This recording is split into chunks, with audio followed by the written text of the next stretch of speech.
This is released for the sake of education. This is a brief key insight about all the concepts of the book. We provide free audiobooks, key insights, summaries, and brief study notes on the concepts of the books. So make sure to subscribe and become a part of our family. Without wasting any second, let's dive into the ocean of words. On behalf of Cybervision Systems, I would like to welcome you to one of the most beneficial and powerfully effective personal achievement programs you will ever experience. The Neuropsychology of Self-Discipline, the Master Key to Success. My name is Richard Gebhardt, and I'm going to be your guide as we explore, learn, and use this fascinating and effective program for developing your power of self-discipline, the iron will, the inner strength and drive you need to achieve your life's goals and ambitions. This program is the result of many years of thoughtful scientific inquiry and research. In an attempt to discover and understand the main driving force, the core source of inner power that separates the dynamically achieving person from the unfulfilled, underachieving masses, Cybervision Systems has directed its financial and human resources to find the answer. Through its association with the famed Stanford University Neuropsychological Research Laboratory, and through 7 years of intensive investigation into the science of human achievement, Cybervision Systems has uncovered what it believes is the master key to success. The master key which unlocks the raw potential that lies dormant within the heart and mind of man. Simply stated, we call this key self-discipline. Self-discipline. What's the first thing that phrase makes you think of? Unfortunately, for most people, the term conjures up images of strictness, long stretches of boring or irritating work, of self-sacrifice and self-denial. Nothing could be further from the truth. Truly self-disciplined people are not bored, unhappy, or suffering from any kind of deprivation. In fact, they have learned to give themselves the true joy that comes from pursuing and achieving their most cherished goals and dreams. What, then, is self-discipline really all about? The simple answer may surprise you. Self-discipline is your ability to systematically and progressively work towards a goal until you have reached it. It includes acquiring knowledge and skills. It's your ability to become positively obsessed, single-minded, and efficient, to strive without giving up, to work consistently day after day, week after week, and year after year until your purpose is fulfilled. Self-discipline is the power to say, this is what I really want in life, and this is how I'm going to get it. And if I have to give up some other things, I will, because it's worth it in the long run. To be self-disciplined, you must learn to develop the kind of obsession that glows like a beacon in a storm. You must learn to watch that light and steer your course towards it, no matter what gets in your way or how long it takes. Like a sailor, you must learn to use the skills that will point you in the right direction, and you must keep on using all your knowledge, skill, and energy to stay on course until you have reached your destination. Self-discipline is the single ingredient that makes success possible for anyone who dreams of achieving great things. Without it, there would be no Olympic gold medal winners, no great artists, musicians, or writers, no brilliant inventors, Grand Prix winners, or multimillionaires. Every person who has made an enduring success of his or her life used self-discipline to get there. If self-discipline is so effective, why don't more people have it? Unfortunately, we live in a quick-fix society where old-fashioned effort isn't appreciated. Nearly everyone wants to be an overnight success. People spend their money as soon as they make it to get instant gratification through material things. And then the same people wonder why they're not getting anywhere. The truth is, without paying the price and without making an effort, most people will fail at what they set out to do. It takes years of hard work and discipline to master a skill or craft. Years of putting in 7-day work weeks to build a business from scratch into a multi-million-dollar operation. Years of schooling and internship to get a medical degree and start a doctor's practice. And years of tempering and seasoning to become a prima ballerina. We all greatly admire successful artists, business people, and doctors, among others. But how many of us are willing to put in the years of work it took for these people to get where they are. The late Ray Kroc, the founder and guiding genius behind McDonald's restaurants, told a wonderful story about the contrast between the self-disciplined achiever and the wishful thinker in a speech he gave to MBA candidates at Dartmouth College. He said, "I'm reminded of a story about the great pianist who gave a concert, and at the end a lady rushed up to him and said, 'I'd give anything in the world if I could play like that.' And he said, 'No, you wouldn't.' She could have if she wanted to. Anybody could. I know, as a piano player, that piano playing is mechanical to a great extent. But it's the dedication, the disciplining to practice that makes the difference. And when you're talking about a concert pianist, he has been practicing for years. Years of practice, several hours a day, every single day. Practice, practice, practice, practice. Sacrifice and discipline. That's what it gets down to. And so he said, 'No, you wouldn't,' meaning that what she said she wanted to attain, she wouldn't pay the price to get. To discipline herself to do the studying and practicing required to be a concert pianist.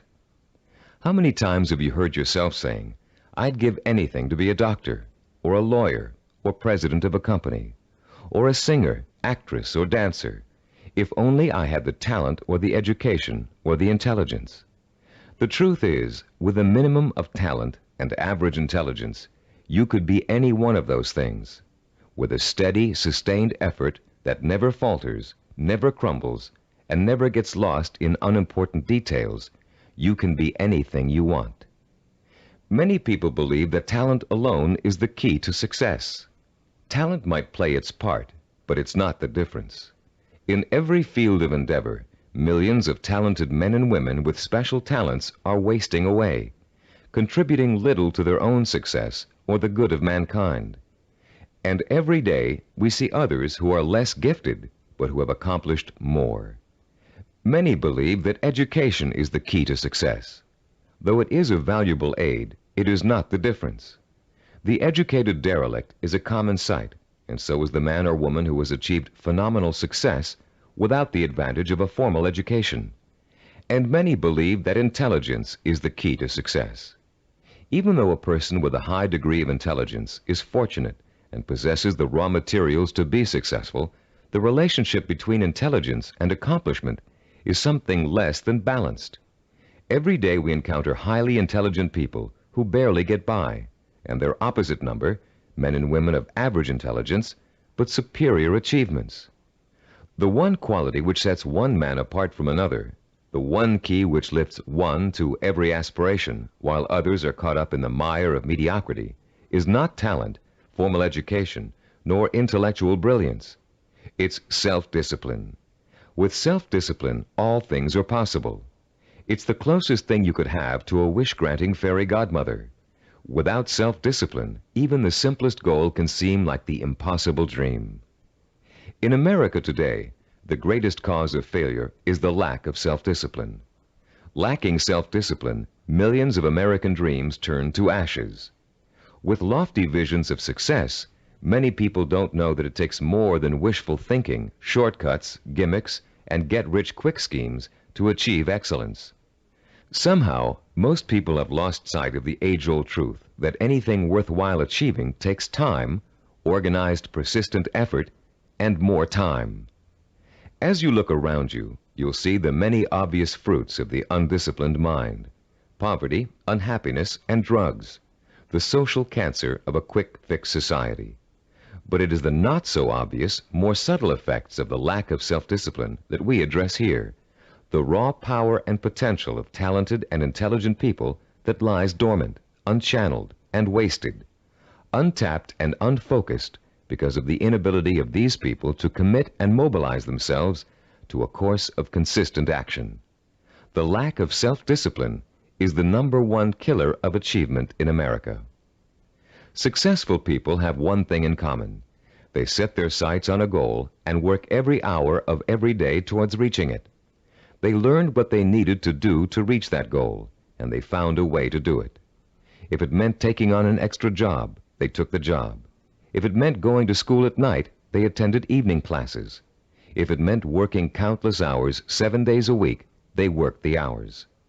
If it meant relocating themselves and their families, they moved. Success consists of self-discipline, and self-discipline consists of doing whatever you have to do for as long as you have to do it to get where you want to be.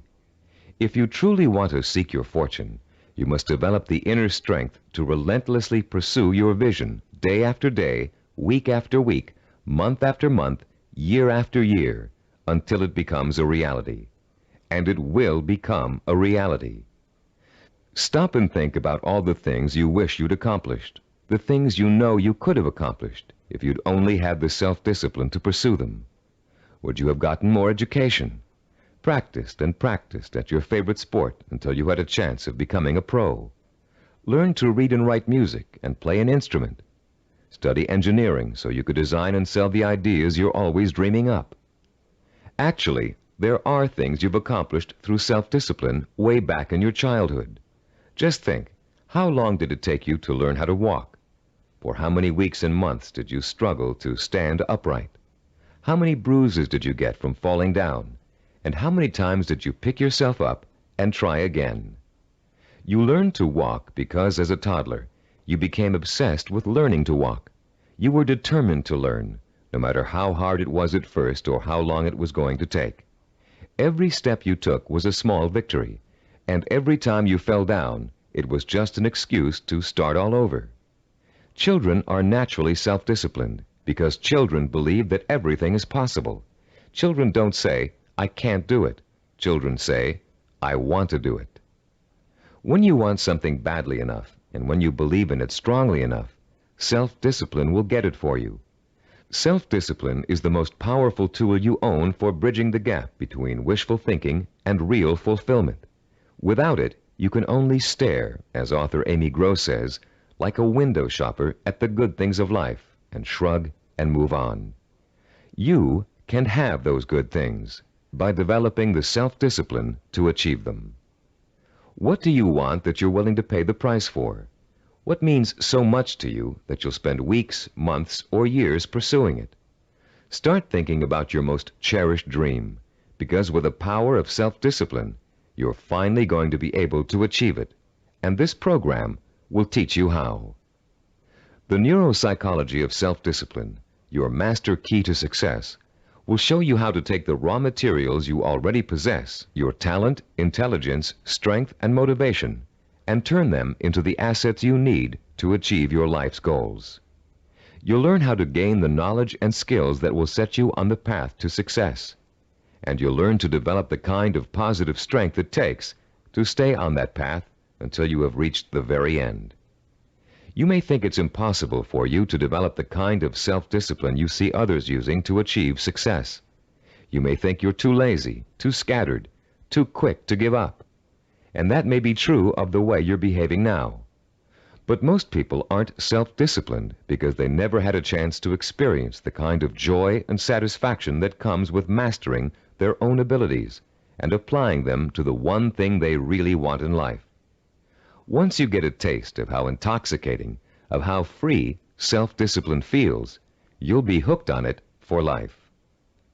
The neuropsychology of self-discipline is not the result of pop psychological and faddish theories, nor does it contain simplistic pablum-like success gimmicks found so often in many self-improvement programs.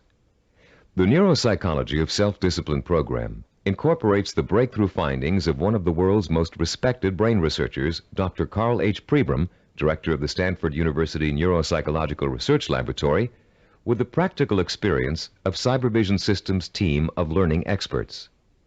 Dr. Pribram is one of the most respected and renowned brain and behavioral researchers in the world. Trained as a neurosurgeon, Dr. Pribram has been conducting research into the brain and behavior for over 30 years. His pioneering work and discoveries have led to his being called the father of neuropsychology. Besides his responsibilities at Stanford, Dr. Pribram also serves as the Director of Advanced Research for Cybervision Systems. The neuropsychology of self-discipline incorporates two of Dr. Pribram's revolutionary discoveries.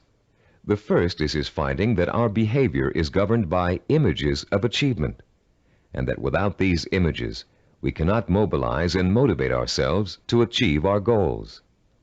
The second is Dr. Prebram's discovery of how the human brain forms visual and sensory images and how these images affect our emotions, our power to commit ourselves to a course of action and see it through to the end with excellence through perseverance and persistence. Dr. Prebram's cutting-edge work lets us understand for the first time the relationship between thinking, sensing, motivation, and behavior. And by collaborating with Dr. Prebram, Cybervision Systems has been able to develop a powerful technology that enables you to harness your own mental processes and motivate yourself to develop the kind of iron will that will carry you through thick and thin to achieve your goals, achieve them well and completely, and enjoy the journey every inch of the way. You don't have to be a scientist to understand, apply, and benefit from these principles. All of the complex research, development, and testing has already been done for you. We've turned Dr. Prebram's research results into a simple but powerful technology anyone can use to learn the beauty and joy of true self-discipline. Your Neuropsychology of Self-Discipline program centers around 3 points of organization. First, in Session 2, you'll be introduced to a description of 10 characteristics of goal-achieving, highly disciplined people. Countless hours of research and interviewing went into gathering this information, all to discover the tools these people used to develop and exercise their powers of self-discipline. These characteristics will become a model or benchmark that you will strive to incorporate into your life.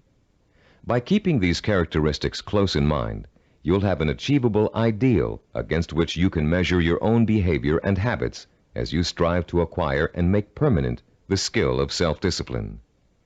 The second crucial section of this program is what we call the Knowledge and Information section. In Session 3, you'll be systematically guided through the easy-to-understand and learn principles of Cybervision's power of self-discipline. You'll learn once and for all that the power of self-discipline is the master key to your success. Not only will you learn why, but you'll thoroughly understand, in depth, the power principles of self-discipline. The third, and to you the most important section of the program, is what we call Action and Implementation. In Sessions 4 through 10, you'll begin the actual process of becoming self-disciplined, of developing the core skills that will enable you to achieve anything and everything you desire. You'll start by learning how to determine exactly what it is you want to achieve in your life. You'll then learn how to select role models who have already achieved what you desire to achieve, and learn patterns of success from them. You'll discover how to transform those desires into emotion-provoking imaginary blueprints, sensory images rich in sight, sound, touch, taste, and smell, images that excite and stimulate your emotions. You'll learn how to overcome the poisonous doubt that gnaws deep within you as you dwell and reflect upon your chances for success. You'll learn how to determine the knowledge and skills you need to achieve your desire and how to plan your time so that you can progressively achieve your goal over a sustained period of time. And you'll discover the principles of persistence, how to break through the barriers of time, how to keep going no matter how difficult, painful, or tiring it may be until your dream is realized. Once you have mastered the principles of self-discipline, you'll discover that nothing, literally nothing, is impossible for you. You will feel like a lean, hungry lion who has just been set free from temporary captivity, proud, aggressive, and equipped with the instincts and tools of survival. Included with this program is a personal study guide. It was designed to assist you in mastering the materials and applying the techniques contained in the audio cassettes. Use it well, for it will help you every step of the way in developing the power of self-discipline. Before you go any further with the audio cassettes, please read the introduction in the study guide. Complete the written exercises for this session, Session 1. Then prepare yourself to listen to Session 2 by first reviewing the background information on Session 2 in the study guide. By following the principles of this program, you will, for the first time in your life, be able to achieve whatever it is you desire and accomplish it with the pride of excellence. Talking about success is one thing. Anybody can do that. Achieving it day by day month by month and year by year is another. That's what you're going to learn in this program. How to do it. Behind every great achiever, there's another achiever. It may be someone close to home, a parent, teacher, or friend. It may be someone who's currently famous. Or it may be a historical or mythological figure. There are probably many young cadets at West Point and Annapolis today who secretly dream of someday repeating the astonishing feats of General George S. Patton, the legendary World War II hero. Yet Patton himself attributed his success on the battlefield to great military leaders of the past. From early childhood, one of his favorites was Alexander the Great, the young Greek ruler who nearly conquered the world over 2,000 years ago. Fascinated by Alexander's repeatedly successful conquests and his dashing personal style, Patton read everything he could about the ancient warrior. Soon he came to know Alexander intimately, his personality, his leadership style, his way of thinking and solving problems, his military strategies. And finally, Patton got to the point where he could think like Alexander the Great, act like Alexander the Great, and get results like Alexander the Great. When he planned his battle strategies, Patton used tactics that followed along the lines of Alexander's greatest military achievements, and they worked. Patton was so successful in battle after battle that the Germans considered him to be the Allies' greatest weapon. Patton had Alexander the Great and his own disciplined personality to thank for his success. But Alexander himself had someone else to thank for his own brilliant military maneuvers. Alexander drew his inspiration from the mythical Greek god Hercules. After studying everything that had been written and that was known about the mythical god of courage and strength, Alexander began to pattern his thinking, personal style, and actions after him. There are countless other examples of the great learning from the great. Baseball champion Babe Ruth was once asked how he developed the hitting style that made people call him the king of the home run hitters. Ruth replied that he had simply studied and copied the greatest hitter of his time, a player called Shoeless Joe Jackson. Most, if not all, great achievers draw their inspiration, their style, and their strategies from role models. How much we eventually achieve in life may well boil down to one simple ingredient: the quality of the models we choose to emulate. All human behavior begins with models. We learn to walk, talk, dress, and feed ourselves by watching our families doing those things every day. But we learn more than simple everyday activities from the people who surround us as we grow up. We also learn how to think and behave by watching the way they do. Some people have excellent role models, successful parents, or a family friend who has achieved far beyond the ordinary. But having a role model is just the first step toward becoming a disciplined achiever. You must use that model. Make it a part of your own personality in order to succeed. This program will take you through the entire process, from start to finish. In this session, you're going to start by being given a role model of your own, a model of the disciplined, motivated achiever. You'll learn the 10 dominant characteristics of that model and be able to compare your own behavior to it. And you'll also learn about its opposite, the undisciplined underachiever, and why that person is destined to fail. Years of research have gone into the creation of this model. Cybervision has studied people who have been successful in business, education, science, the arts, and other fields. These people were tested for the possible presence of dozens of characteristics and attitudes. And when all was said and done, Cybervision found 10 qualities that were common to every one of them. Understanding the characteristics of the highly disciplined achiever can be as inspiring to you as Alexander the Great was to George Patton. Together, they will form a living, breathing picture of the type of person who is highly self-disciplined and who gets things done. With this picture in front of you, you'll have a model to pattern your own behavior after, and you'll be able to begin to reshape your life along rewarding, achievement-oriented lines. As you listen to these 10 characteristics, compare your own behavior to each one. The idea isn't to become discouraged because you're not living up to an ideal. Rather, concentrate on rating your strengths and weaknesses so you'll understand from the beginning what areas you need to work on the most. Recognize that, as a Chinese philosopher once said, the journey of 1,000 miles begins with a single step. You've already taken that first step by acquiring and beginning to use this program. Now, let's discuss the 10 characteristics common among highly disciplined achievers. The first characteristic of a self-disciplined achiever is a strong, well-defined sense of purpose. The self-disciplined person knows precisely what he or she wants and will go for it, even if it means sacrificing other things in life to get it. Take Norwegian explorer Roald Amundsen, for example. In 1887, when he was a boy of 15, Amundsen read the story of Arctic explorer Sir John Franklin.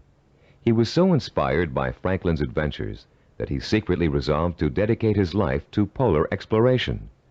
And since no man had yet physically found the South Pole, Amundsen set his sights on being the first. His mother had other ideas. She wanted her son to be a doctor and insisted that he attend medical school. At first, Amundsen gave in, but then, unhappy and frustrated, he quit school, joined an exploration party, and went to sea. Amundsen spent years apprenticing in the treacherous Antarctic. It was hard physical work, and there was a lot to learn. He studied nautical techniques until he became a master sailor, and then he began to organize his own expeditions.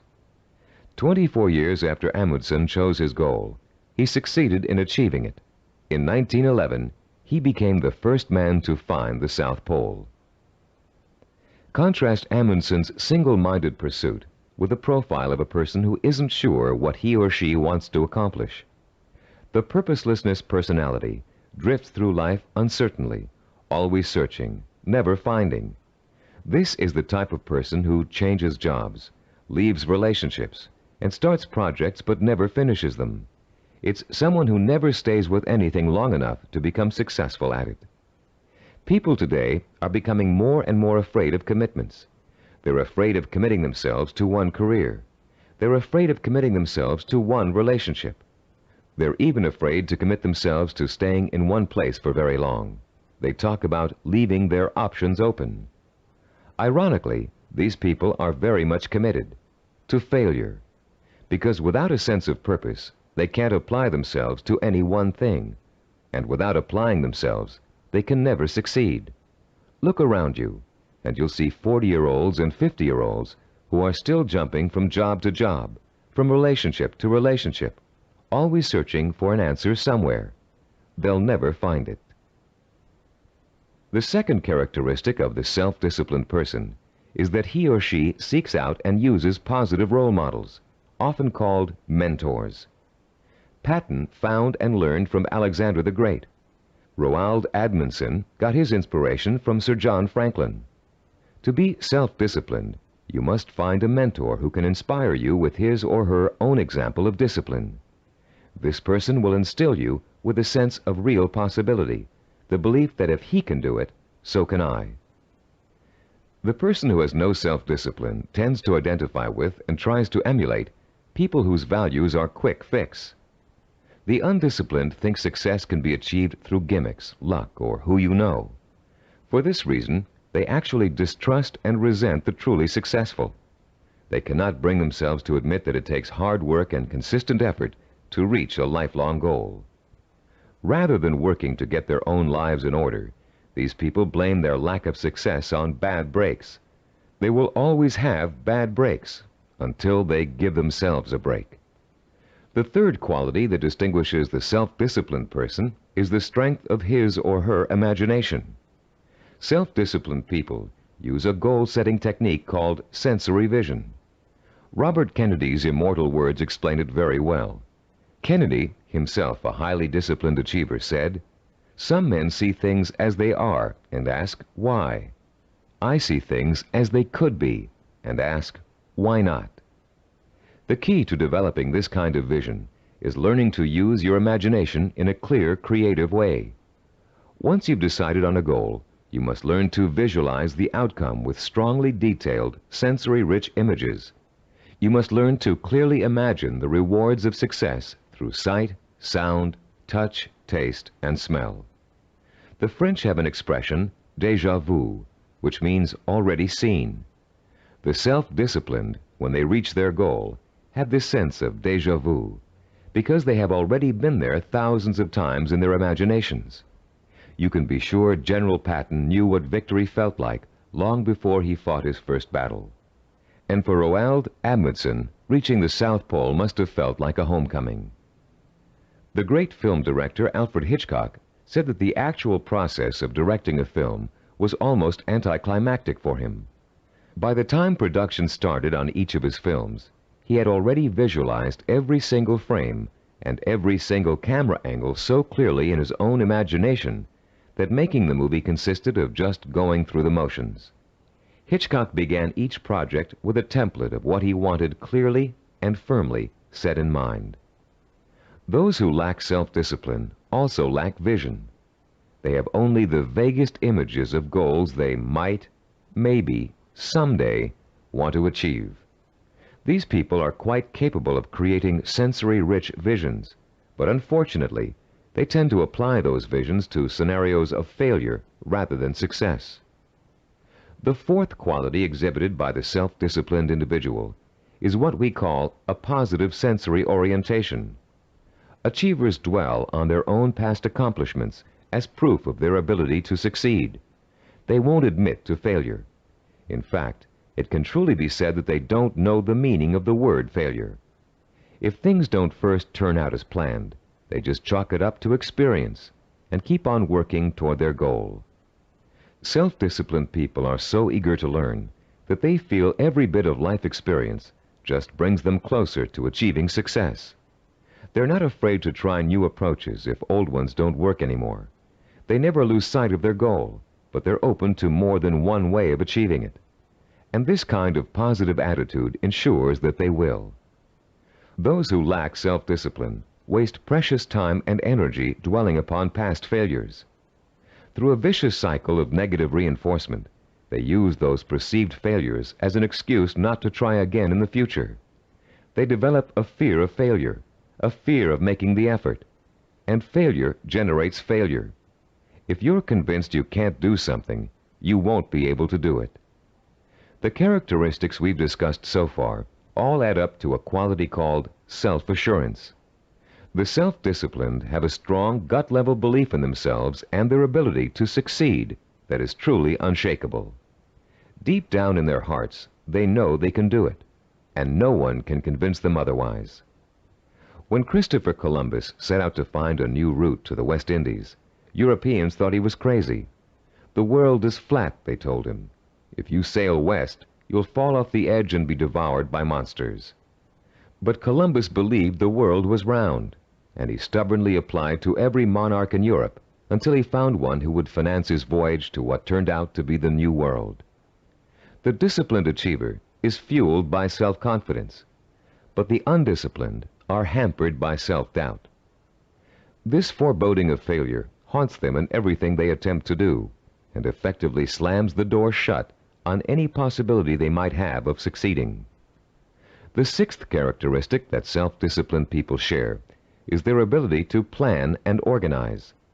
The self-disciplined achiever knows how to take his or her goal and break it down into pieces that can be worked on one at a time. Priorities are set, and the important tasks are tackled at the beginning. This practical, methodical approach is the only way to achieve success, no matter what your endeavor. When Henry Ford designed the Model A, he had a goal in mind. He wanted every American to be able to afford to own a car, his car. But in those days, cars were hand-built, and the time and effort involved in making one resulted in a very expensive price tag. Ford knew he had to find a faster, cheaper way to build cars, so he patiently worked and planned out a radical new idea, the assembly line. Each person on the line would perform just one task, enabling them to perform it quickly, and an entire machine could be assembled in record time. People laughed and said it wouldn't work, but Ford had spent years planning it out in every detail, and it did work. The assembly line became such a success that other industries began to use it as well. One man's careful and patient planning launched a new industrial era. Contrast Henry Ford with the typical man on the street. His attention is scattered, and he's disorganized. He either has no idea what he's going to do next, or he has so many irons in the fire that he can't keep track of them all. Maybe he's trying to start a business, but he's busy hiring employees when he still doesn't have any clients or office space. Maybe he's decided to switch careers, but he's already planning how to spend all the money he's going to make, even though he's going to need 4 more years of schooling before he can begin to practice his new career. This type of person is wasting time and energy. Without a detailed game plan, and without following that plan as closely as possible until you reach your goal, you can spend your life floundering among half-started projects and missed opportunities for success. Many people think all you need to be successful is a great idea, but without planning, organization, and hard work, the most brilliant ideas aren't worth a dime. Which brings us to the 7th characteristic common to self-disciplined achievers: their ability to acquire the essential knowledge and skills they need to put their game plan to work. Achievers recognize how important it is to learn, and they're willing to make the necessary sacrifices to complete their own personal education. Sometimes this means going back to school. Sometimes it means spending weeks or months gathering information on a particular subject and talking to the kinds of people who can help. Sometimes it means taking a new type of job just to acquire certain skills. What it always means is a commitment to learning what must be learned in order to make a goal achievable. If you want to become a doctor, you must first study pre-med, then go to medical school, and then complete your internship before you can set up a practice. Anyone who thinks he can become a physician without doing all of those things is just dreaming. If you want to run your own business, there are ways of approaching your business education. You can go to graduate school and get an MBA. You can work for someone else in the type of business you want to start and get hands-on experience before going off on your own. You can find a partner who knows how to run a business and take on less responsibility in the beginning, watching what your partner does and learning the essentials. Those without self-discipline are always looking for shortcuts. They take weekend courses and think they're highly qualified for a new profession. They listen to one person's advice and think they've heard it all. They try to start a business without business plans. Going through a real learning process is too much trouble. Why is it so much trouble? Because the undisciplined person lacks patience, the 8th quality on our list of self-disciplined characteristics. The kinds of patience Christopher Columbus and Henry Ford exhibited. The kind of patience engineer Washington Augustus Roebling demonstrated in finishing the building of the famous Brooklyn Bridge. Roebling's father, John Augustus, was the brilliant engineer who designed the Brooklyn Bridge and began overseeing the building of it in 1869. It was going to be the first steel suspension bridge in the world, a feat of engineering for its time. But the project had hardly begun when the elder Roebling suffered a fatal accident, and someone had to carry on. That someone turned out to be his son. Washington Augustus Roebling took over where his father left off, but just 3 years later he contracted Caisson's disease from spending so much time underground. The illness left him almost completely paralyzed, in great pain, and confined to a wheelchair for life. Some people would have given up the project under those conditions, but Washington Augustus didn't. Instead, he moved to an apartment in Brooklyn Heights that overlooked the bridge, and he sat all day at the window, watching the work as it progressed and supervising it from his living room. Messengers ran back and forth, conveying his instructions to the workers on the bridge. Washington Augustus worked this way for 11 years, until the bridge was opened in 1883. Obviously, the younger Roebling's patience paid off, mostly because he, like other self-disciplined achievers, was not intimidated by time. Roebling would have sat at that window without complaint for 20, 30 years or more in order to finish his project. It meant that much to him. Later in this program, we'll explore further the special relationship between the highly self-disciplined and time. For now, we'd like to point out that time becomes immaterial to those immersed in pursuing a goal. Hours pass as if they were minutes, weeks as if they were days, years as if they were months. The self-disciplined do not worry about time. They also see time as a tool. Accomplishment takes time, and people who wish to achieve have all the time in the world. Because every moment they're working towards their goal, they know they are coming 1 minute closer to reaching it. And for the self-disciplined, getting there is at least half the fun. The undisciplined view time as an enemy, something to beat. You'll hear them say, "I want it all now. I can't wait." Unfortunately, these people don't realize that time is going to pass anyway, and if they're not working toward their goal, they're only wasting the time they feel is so precious. The self-disciplined are persistent. This is the 9th quality that contributes to their success. They have what it takes to stick to their vision through thick and thin, day in and day out. They don't give up in spite of rejection, hardship, setbacks, or other people's opinions.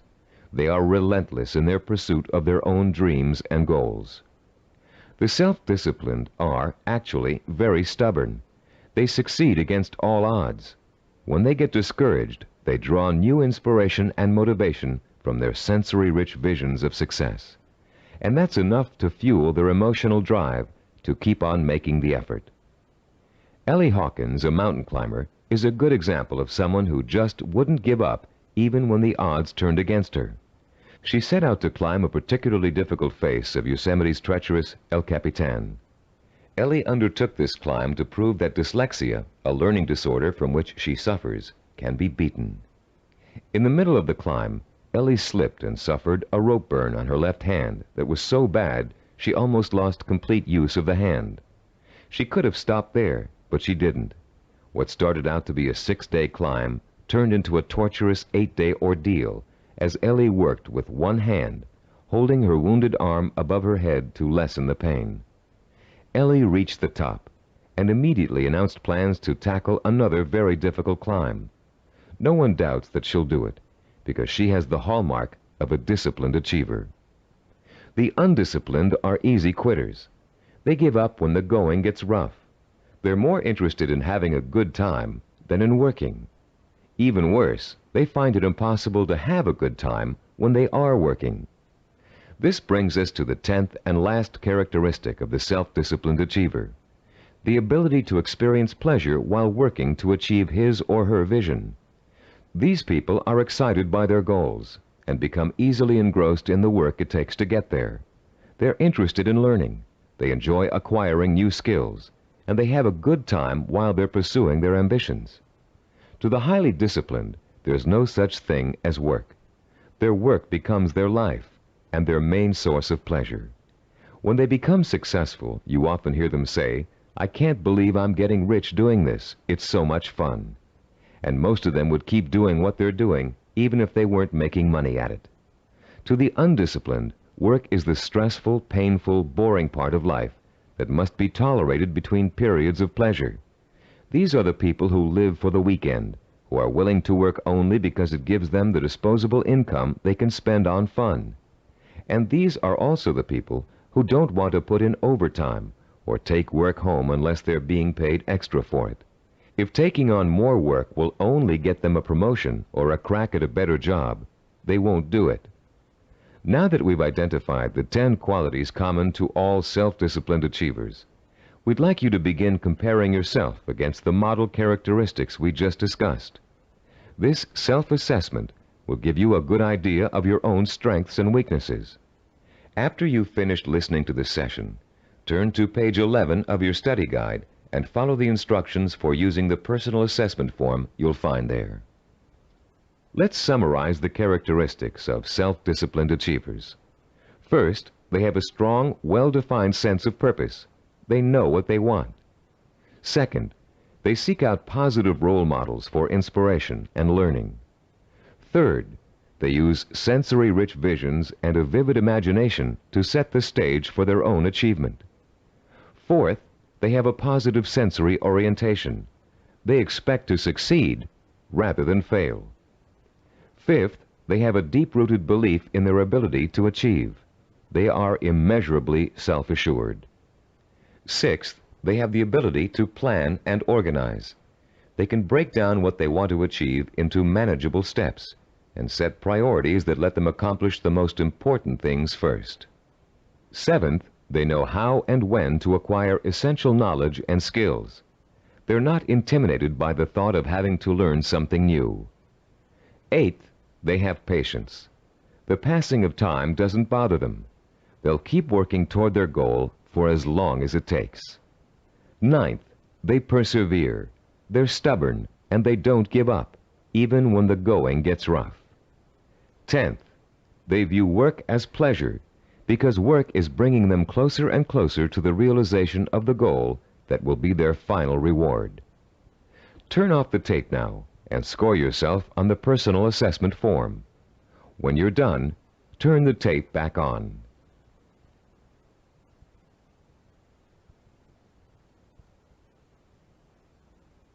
Welcome back. We hope you're not too discouraged by an honest assessment of where you stand now in terms of self-discipline. Remember, you've already taken the first steps toward making a positive change in your life, and you will experience that change by the time you've finished this program. Nothing will be impossible for you once you develop and harness this inspiring and enduring power of self-discipline. And, as you'll soon find out, self-discipline is not so difficult to develop as you might think.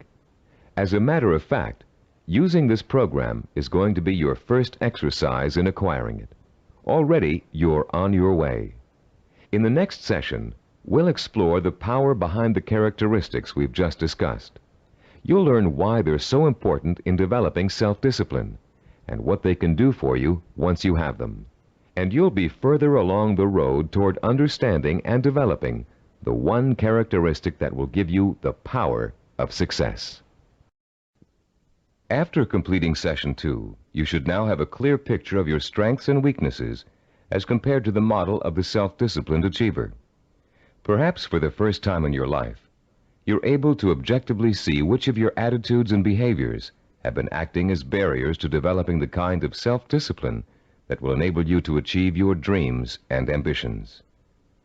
Now that you have a better understanding of the 10 characteristics of the self-disciplined achiever, we're going to provide you with a scientific foundation for Cybervision's unique self-discipline program.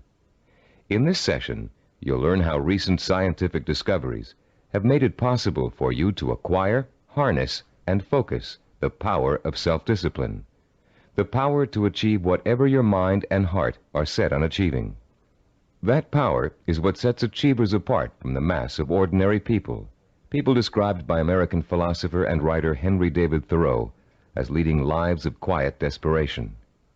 That power is what drove great achievers like Dr. Jonas Salk, Ludwig von Beethoven, Albert Einstein, and Mahatma Gandhi. But what does that power consist of? What is the force that motivates high achievers to sustain a long-term effort that might take 10 years, 20 years, or a lifetime to achieve? More importantly, if we can define and isolate such a force, how can you or I tap into it?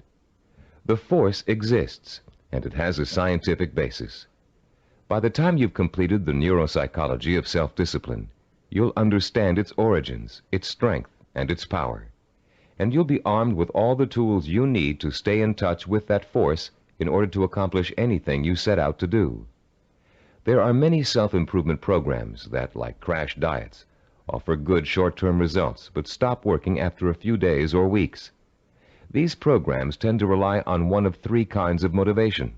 The first is evangelical. A powerful orator, we'll call him Speaker X, comes to town with promises to increase motivation and production after a single seminar or series of seminars. Perhaps your boss encourages you and your coworkers to go. Perhaps he even purchases a block of tickets. Meeting night arrives, you attend, and the speaker is indeed inspirational, as are the bells and whistles and songs and slogans that accompany him. It is a fever-pitched, emotionally charged experience that Speaker X has to offer.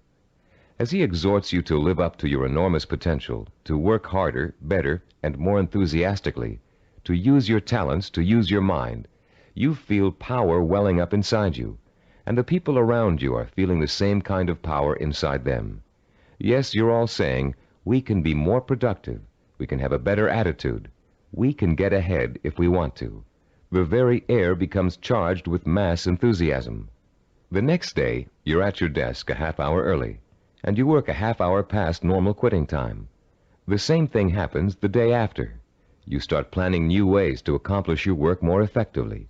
You're feeling happier about the work you're doing. And for the next few weeks, it looks like you're getting more work done in less time than you ever have before. But soon, your enthusiasm begins to fade, and your pace starts to slow down. Even if you have the audio tapes of the speech, it's hard to recapture and sustain the original emotion you felt in the presence of an inspired speaker. And of course, you no longer have the kind of group excitement and energy you experienced the first time around. You're getting tired and bored. Your boss sees productivity fall after an artificial peak, and sure enough, when the next motivational speaker comes through town, we'll call him Speaker Y, there's the boss with another block of tickets in hand. This evangelical form of motivation may get short-term results, but it creates an unhealthy dependence on external hype. It's like a drug addiction. You need more and more of an artificial stimulant to reach the same level of false well-being. When you get your shot of motivation, you become enthusiastic and energetic. When the shot wears off, you get sluggish and lethargic. The same problem exists with the second major motivational tool that most self-improvement programs rely on: external rewards, like money, prizes, bonuses for reaching quotas. These are essentially pats on the head from the boss, often desirable pats, but still pats on the head, signals that you've pleased someone else. This method works very well on children. Unfortunately, it tends to create a childlike dependence on outside rewards, even in adults. Like evangelical speakers, this carrot and stick approach produces only short-term results. External rewards do not increase individual commitment, and most people tend to adapt to them quickly, soon expecting bonuses as a matter of course, and not because they performed above and beyond the call of duty. Rewards are manipulative. People who give them out are always asking themselves, how can I motivate my staff? The truth is, to be truly effective in the long term, motivation must come from within. The third classic motivational tool is a familiar one: fear. Humorists Carl Reiner and Mel Brooks created a comedy album in the early 60s in which Reiner, as a journalist, interviews Brooks, who plays a 2,000-year-old man. Eager to know about life in the distant past, Reiner asks Brooks, what was the major form of transportation in those days? Brooks replies, fear. Fear transported you. Reiner is puzzled. Fear, he asks? Brooks responds, yeah, fear. You see, an animal would growl, and you would go 2 miles in a minute. It's true, fear is a great motivator. If you don't perform, something undesirable happens. You lose your job. There go the house payments, the car payments, the kids' college tuition, and so on. As the mental dominoes fall, you're motivated to keep performing. But while fear may bring short-term results, it also brings resentment and rapid burnout. It doesn't take long before you're angry at the system that's keeping you going. And anger makes you less productive, which increases your fear. It becomes a vicious cycle with an unpleasant ending. It should be pretty clear by now that these motivational systems aren't motivational at all. Each of them relies on an external stimulus and an artificial situation. And each relies on an initial burst of emotion that fades rapidly when the new situation becomes habitual. You may have tried several of these motivational or goal-setting programs in the past. Perhaps they even contributed to your sense of self-awareness. If so, you've no doubt learned that self-awareness alone is not sufficient to motivate change. It's easy to identify self-defeating behaviors. It's easy to plan strategies for eliminating them. It's easy to turn over a new leaf, but it's very difficult to sustain change for a long enough period of time for your new behavior to become as ingrained in your character as your bad habits were in the past. Having a roadmap is not enough. You need fuel. The key to developing self-discipline, the power to persistently pursue a long-term goal without giving up until the goal is achieved, is the fuel of internal motivation. It would be nice if we were all born with the patience, drive, and skill it takes to achieve any long-range goal or complete any long-term project. But we're not. Self-discipline is a learned behavior. Years of research at major American universities, primarily California's Stanford University, have proved it. And Cybervision's own research into the latest learning theories of behavioral scientists have confirmed that self-discipline is an acquired characteristic with a basis in behavioral science. The neuropsychology of self-discipline has been developed according to materials gathered from two major sources. Our information comes from our own research into the way human beings learn, and from the revolutionary discoveries about the structure and organization of the human brain made by Dr. Carl Pribram. Head of Stanford University's Neuropsychology Research Laboratory, Dr. Pribram is one of the most respected brain scientists in the world. Trained as a neurosurgeon, his research into brain function led to a deep interest in the behavioral sciences. His pioneering work in both of these areas led to the fusion of the two into the science of neuropsychology. As a neuropsychologist, Dr. Pribram studies how the nervous system and its component parts affects human behavior. Those studies have led to two revolutionary discoveries. The neuropsychology of self-discipline incorporates both of them. The first of Dr. Pribram's discoveries explains how the human brain forms visual and sensory images, and how those images affect our minds, our bodies, and our behavior. The second discovery is that our behavior is governed by images of achievement, neuronal blueprints of the skills and actions that determine our success or failure in the achievement of our goals. Let's discuss how each of these scientific discoveries leads us to understand the power and the origins of self-discipline.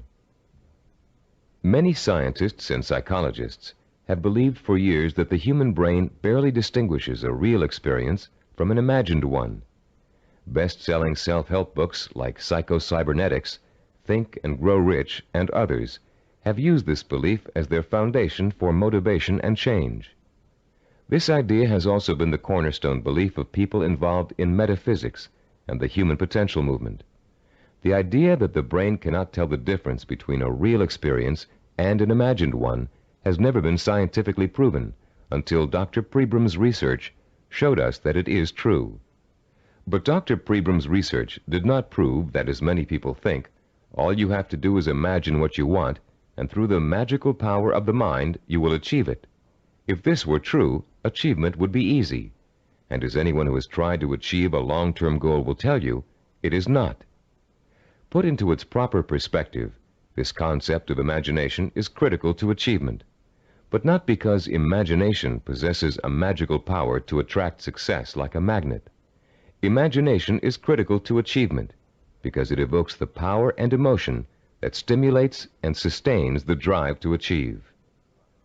The human nervous system responds emotionally to imaginary images rich in sensory detail, in sight, sound, touch, taste, and smell, as if they were real. In fact, the brain doesn't distinguish between sensory-rich imagination and reality. That's why the sight of a hand reaching for a murder victim on a movie screen can inspire the same terror, the same rapid heartbeat, and rush of adrenaline as a real threat does. You can perform a simple demonstration of how an imaginary image affects the body's responses right now. Close your eyes and imagine for a moment that you're holding a firm, ripe lemon in your hand. Now bring the lemon up to your mouth and slowly bite into it. As your teeth break through the peel, penetrate the skin, and sink into the flesh of the fruit, imagine the juice exploding into your mouth. What did you experience during this exercise? Did you develop a feeling of bitterness and distaste? Did you pucker up in response? Did you begin to salivate, as you would if you really took a bite out of a lemon? The feeling of bitterness is an emotional response, provoked by the imaginary sensation of the lemon juice being absorbed by the mucous membranes in your mouth. The buildup of saliva was a physiological response. Saliva neutralizes the acid level in lemon juice. You can create a similar response by imagining yourself biting into an onion. rather than experiencing a sense of sourness and a watering of the mouth, your eyes will begin to burn and tear. This power of imagination to create physiological and psychological responses is crucial to the survival of the human species. The images of love and eroticism stimulate sexual response for reproduction. The image of fear stimulates the fight or flight response for survival. But our brain's ability to respond to images is a two-edged sword. The person who is dominated and controlled by emotional impressions becomes a victim of his own sensory images. These people act impulsively in response to their feelings. They have little control over their environment. They are easy prey for fear, superstition, and con artists. They are usually unhappy. On the other hand, the person who understands the power of imagery and who can deliberately harness a flood of sensory images to reinforce an intellectually formulated plan has a lifetime source of energy to apply toward positive action. This person uses emotion as fuel. Only when the imagination is harnessed and focused on the benefits and rewards of a specific goal can we light the fires of self-motivation and develop the kind of self-discipline that will help us achieve that goal. Dr. Pribram made a second significant discovery in his research into the brain and human behavior. He found that all of our actions are governed and driven by what he calls an image of achievement. That image of achievement is actually a mental blueprint for reaching a goal. It is made up of images rich in sight, sound, touch, taste, and smell. And in the mind of a highly self-disciplined achiever, it serves as the source of emotional fuel that drives him to work long and hard to reach his goal. Wimbledon tennis champion Stan Smith reported that once he realized that he could compete with some of the world's best tennis players, he established a vision of himself becoming the #1 tennis player in the world. He imagined winning the Wimbledon title years before he actually achieved it. He saw himself receiving the trophy, dancing at the winner's ball. He felt the worldwide acclaim that would accompany his success. He used that vision as an emotional well from which to draw the necessary strength, persistence, and perseverance to spend thousands of hours in practice and competition, developing the skills and experience that would eventually see him to the realization of his dream. Have you ever heard someone say, "I wanted it so bad I could taste it"? That's the kind of stimulus that motivates the self-disciplined achiever. Not only can the achiever taste victory, he can see, smell, hear, and feel it too. After years of research, we now know that such deep, sensory-rich images are the actual language of the brain. Although it is actually far more complex, the brain can be compared to a computer. Computers, also referred to as hardware, can do nothing by themselves. They are simply the vehicles for programs called software that tell the computers what to do. Think of the brain as hardware and the imagination, images of achievement, as software. Images of achievement tell your brain what to think, which in turn tells you how to act.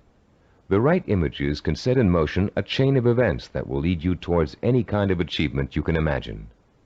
Author Joe Himes describes watching a Taekwondo master named Young Tai Lee practicing blows against a straw-covered board. Lee pounded his fist again and again against the board, oblivious to the fact that his knuckles were bleeding. When Lee's practice was over, Himes asked him whether his hand hurt. Lee replied, "Not until just now, when I thought about it." When Himes looked astonished, Lee explained further, "When I was striking the Makawara board as you came in, my mind was on my home in Korea. Though I was standing here, I was seeing the mountains I knew as a youngster and the children I played with, hearing their laughter and my mother's voice. I was unaware of the pain in my hand." Lee then told a dramatic story of his own Taekwondo master, who once underwent a sinus operation with only his own concentration for an anesthetic. "How was that possible?" Himes asked. "Regulate your breathing," Lee replied. "Fix your eyes and mind on something else, perhaps a rock or a spot on the floor or ceiling. Concentrate on that object, savor it, taste it, give it color, and smell the dimension. Let it absorb all your thoughts and concentration, and the pain will diminish." If we replace the word object in Lee's description with the word goal, we have the perfect description of a sensory blueprint. Concentrate on that goal, savor it, taste it, give it color, and smell the dimension. Let it absorb your thoughts and concentration. This ability to use sensory images to marshal one's powerful sensory impulses toward a goal is the essence of self-discipline. We are all born with imagination. Self-disciplined achievers have learned to use it to achieve even the most seemingly impossible goals. The self-disciplined achiever begins the journey to success with imagination. He asks himself, if I can have whatever I can imagine, what do I want? What is my purpose? When he has defined that purpose, he uses his imagination to create a vision of achievement, a sensory-rich image that will evoke an emotional response so strong that he is driven to action to bring his vision to life. And when he has achieved that goal, he uses his vision to create new goals, for the self-disciplined achiever never stops. He has learned such a powerful method for becoming successful that the pleasure of succeeding has for him become life itself. The self-disciplined achiever also uses imagination to change his goal whenever necessary. As images evoke emotion, and emotion propels him to act, he gets closer and closer to his goal. And the closer he gets, the more his reality changes. When it changes in such a way as to make his original goal either impossible or undesirable, he changes that goal to fit his new reality. The self-disciplined achiever creates a feedback system that ensures that he will never give up, and he will ultimately achieve what he wants. This is where most people fall down. They're working towards a goal, and suddenly circumstances interfere with that goal. They get sidetracked. Then when they try to get back on course, it doesn't work. Because their original goal does not fit their new reality, they think they have failed, and they give up. In the same circumstances, the self-disciplined achiever uses his or her goal visualization as a reality check. If reality suddenly dictates that the original goal won't work, the goal must be altered to fit reality. The achiever has not failed. He or she has set a new course that will lead to success. Take someone who sets out to become an obstetrician. After 4 years of pre-med and 2 years of medical school, our self-disciplined achiever suddenly realizes that she's far more interested in becoming a neurologist. Should she drop out of medical school? Of course not. She'll simply switch her visual blueprint to another field of medicine and change her plans for where she'd like to intern after medical school. She doesn't think of herself as a failed obstetrician. She thinks of herself as a successful neurologist. Or take the businessman who wants to open up a retail store in his neighborhood. During the knowledge-gathering process of talking to other business owners, discussing loans and insurance with bank officers, and looking into buying franchises, he discovers that a retail operation won't really fit his particular talents or expectations. Instead, he realizes he's a perfect candidate for starting a direct marketing company. So he changes his vision and his direction to fit his new goal. For these people, the fire still burns, but the trial and error process of working towards their goal has led them in directions they wouldn't originally have thought to go in, and they will be successful because they're flexible enough to grow and change as their goals grow and change. The relationship between vision, self-motivation, and achievement can be condensed into an easy-to-understand 7-step formula for developing self-discipline. As we explain that formula, you can refer to your study guide and follow along as we talk about the 7 keys to self-discipline outlined in diagram 3.1. The first step in developing the power of self-discipline is to create a purpose. You must define a cause to which you can wholeheartedly commit your time, resources, and energy. This cause points you in a direction. It gives you a reason for making the effort. It lights a small spark inside you that will soon begin to burn with emotion and drive. The second step is to find role models who have already achieved what you want to achieve. Study their life patterns, their methods and techniques for reaching their goals. Let their example inspire you. and realize that they are normal people just like you, but they are self-disciplined people. With the power of self-discipline, you can achieve as much as they have. With a firm purpose in mind and an exciting sense of possibility sparked by your role models, you'll find yourself developing a strong-willed emotional belief in your ability to succeed. The first small spark of hope is turning into a glowing ember of possibility. In the third step, you'll translate your feeling of possibility into a sensory-rich vision of success. At this point, with a vision rich in touch, taste, sight, smell, and sound in front of you, you'll make the leap from the possible, "I think I can do it," to the heartfelt, "I know I can do it." Your vision and your belief will fan the embers of conviction until they burst into a flame of emotion that incites you to action. This all-encompassing flame of emotion is the fourth step of the formula. It is what gives you the energy, the creative power, and the desire to single-mindedly see your vision through to its successful completion. Motion is the root word for emotion. The original meaning of the word emotion is, in fact, a moving, a stirring, an agitation, which is precisely what happens when belief in your goal catches fire. The fifth step in our formula is planning, the first bit of action inspired by your emotion. Through effective planning, you can identify and map out the steps you need to take in order to make your vision a reality. You'll figure out exactly what you need to do to accomplish your goal and how long it will take. And turning your vision into a concrete goal will further fuel the fires of emotion and action. Once your vision has become a plan, you must acquire the knowledge and skills necessary to implement that plan. This is the sixth step in the formula for developing self-discipline. No matter how difficult the learning process might be, you continue to draw inspiration and fortitude from your vision. And each time you master a skill, your confidence in your ability to achieve increases. The seventh and last step in our formula is what we call persistence and perseverance. Persistence is staying with your vision, seeing it through to its completion, no matter how long it takes or how difficult it is. Perseverance is persisting in spite of setbacks, disappointments, and hardship.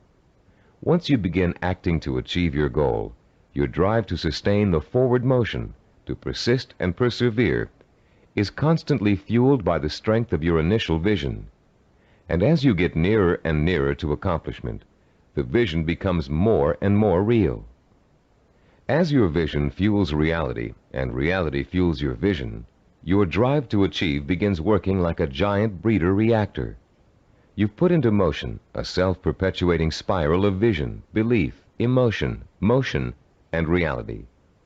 This formula for harnessing the essence of self-discipline will change your life. For the first time, science has given us the power to truly be able to change our own circumstances from the inside out, to understand what makes men and women overcome tremendous odds and obstacles to achieve greatness. For the first time, greatness is within the grasp of each of us. Through the understanding of the scientific principles that govern our thinking and behavior, we can, for the first time, program ourselves for success. In the next session, you'll begin to put the principles you've just learned into action. You'll learn a powerful sensory exercise which will let you determine your true goal. And once you've taken that vital first step, you can begin the exciting journey of action that will propel you towards the ultimate achievement of your heart's desire. At a recent workshop based on the neuropsychology of achievement, Cybervision President Stephen DeVore was asked an interesting question by a young corporate product manager. Mr. DeVore had been outlining the principles of goal setting when the product manager said, "You know, there's one problem I haven't yet solved. We talk about opportunities and goals, but there are so many opportunities to choose from, so many different directions we can go. How do you figure out exactly what you want to go for? How do you focus in on one choice among so many?" This session addresses that very problem, the problem of finding a purpose, and it isn't always easy. We live in a free society filled with opportunities for anyone who wants to take advantage of them. It's wonderful to have so many choices, but sometimes it makes choosing what you really want to do, your purpose, even more confusing than ever. Still, there are ways to narrow your choices down, and this session will show you how to do it. Through an exciting and powerful 4-point exercise, you're going to learn to pinpoint what it is you want most in life, out of all the things you may think you want. It will take some effort, some soul-searching, some creative thinking, and the outcome may surprise you. By the end of this session, you'll have chosen and defined what we call a macro purpose. The term macro means large or inclusive. Your macro purpose is equivalent to what creative people call the big idea. It's your main desire, your real purpose in life, your reward for hard work and effort. It's going to become your very reason for existing. Besides defining your macro purpose, in this session you're going to learn what micro purposes are and how they're used. Micro purposes are the stepping stones to your macro purpose. They consist of all the things you need to do to achieve your most important ambition. To help you thoroughly understand the concept of macro and micro purposes, think back for a moment to your early years in school, when you first learned to do simple math. Remember what a struggle it was to understand how to add, subtract, multiply, and divide? Numbers seemed a mystery to you back then, and you may have thought you'd never learn how to perform the most basic math functions. At the time, learning math for you was a macro purpose, and all the elements of learning it were micro purposes. You had to learn to count, for one thing. You had to learn the symbols for addition, multiplication, subtraction, and division. And you probably had to memorize the multiplication tables. As an adult, math seems to hardly be important, but you couldn't balance your checkbook or manage your money without it. And if you're a stockbroker, accountant, retail store manager, or bank teller, among other things, math is an important part of your job. So math was a micro purpose that helped you launch your present career, your macro purpose. If your desire is to earn a college degree, a macro purpose, you must take a certain number of courses and amass a certain number of credits. Each course you take that counts towards your degree is a micro purpose. But if you want to be a doctor, earning a bachelor's degree by itself is only a micro purpose. You still have to attend and graduate from medical school and complete an internship, more micro purposes, before you can be licensed to practice medicine. As you can see, macro and micro purposes change according to your stage in life and what you want to accomplish at the moment. A teenager may enter college with no clear idea of what he or she wants to do except finish school, the macro purpose of the moment. But by the third year of school, that student may decide on a career that requires additional schooling and a period of apprenticeship. So finishing school becomes a micro purpose, a stepping stone to a rewarding career. But macro and micro purposes don't just apply to careers or lifelong goals. Setting a macro purpose and determining what micro purposes are necessary to achieve it is an excellent way to help you accomplish any goal, no matter how large or small. It's a logical and creative process that lets you organize your thoughts and actions to make your goal clearer, more rational, and easier to achieve. Just imagine for a moment that you're stranded alone in the wilderness on a freezing winter day. It's late afternoon, and there's no hope of rescue before the next morning. Somehow, you have to figure out a way to survive the bitter cold night, your macro purpose. Your micro purpose is keeping warm, and right off the bat you can think of 3 ways to do this. The first is to put on some more warm clothes, but you don't have any, so that choice is out. The second is to find shelter, but there's none in sight, and you don't have the time or the tools to build anything before nightfall. The third is to light a fire and keep it going through the night. Since the woods around you are filled with dry logs and kindling, this looks like a real possibility. But you don't have any matches, and as for rubbing 2 sticks together to start a fire, it never worked when you were a child, and you doubt that it will work now. There has to be another way. Looking around you for another solution to accomplishing your macro purpose, you notice a sliver of broken glass on the ground, and there's still enough sun left for you to be able to feel its warmth. Picking up the glass, you hold it so the sun's rays can penetrate its surface and focus on a dry stick of wood underneath. In 10 minutes, the stick is burning. But your ordeal isn't over. After the fire is lit, you have to gather enough logs and kindling to last through the night. Another micro-purpose. And then you have to force yourself to stay awake all or most of the night to make sure the fire doesn't go out. In the course of this harrowing experience, you've chosen a macro-purpose, staying alive, and defined all the micro-purposes that went into it. And if you succeeded in accomplishing all of the micro-purposes, you also achieved your macro-purpose. You survived. Defining your life's purpose and the steps you must take to achieve it may not be a life and death matter, but the principle works the same way. By the time this session is over, you'll have a macro-purpose, a clear understanding of what to focus your energy, talent, and intelligence on. And you'll be able to light your own inner fire and feed it with a life-enriching, emotionally compelling purpose. And purpose, as we've noted, is the starting point from which self-discipline and achievement spring. Your first step in determining your macro-purpose involves something everybody loves to do: play.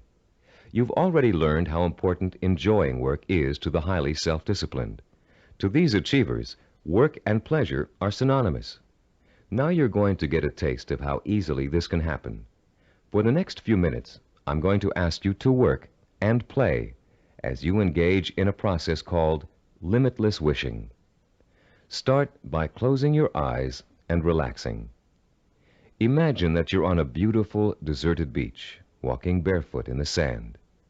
A soft breeze is keeping you cool, and you're enjoying the sound of the waves splashing rhythmically against the shore. As you stroll along the water's edge, you see an object in the near distance that's half buried in the wet sand. The waves splash over its surface, then recede, leaving it exposed to your curious eyes. You wonder what it is, and you start to walk a little faster so you can reach it before it's engulfed by the next wave. In a couple of minutes, you're standing over it, still not sure what it is. It's metal, somewhat round, and looks like an old lamp. You dig your fingers into the wet sand and pull it out. There's an inscription on the side of the object, but you can't read it clearly. You begin to rub some of the sand away from the oddly shaped letters. Suddenly, the lamp begins hissing, and it releases a cloud of what looks like steam or gas. Frightened, you drop it, but you continue to watch what the lamp is doing out of curiosity. Slowly, before your very eyes, the cloud begins to assume human shape, and soon you're looking up at the largest person you've ever seen. When it speaks, its voice is rich and kind, and its message is amazing.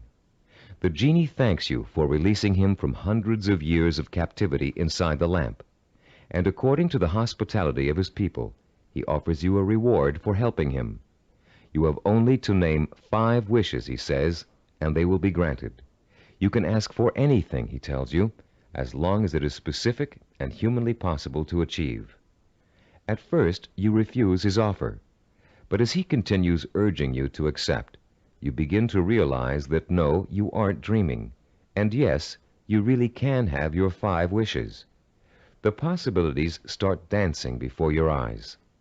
Think long and hard about it. What are the things that will turn your life around and make you truly happy?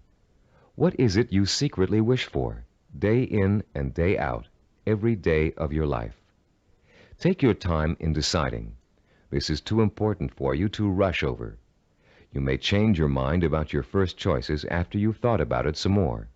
When you do make your final selections, write each one down in the space provided on page 18 in your study guide. Start each wish with the term, I want, and write it in clear, specific language in the present tense. Turn your tape off now and decide what you will wish for.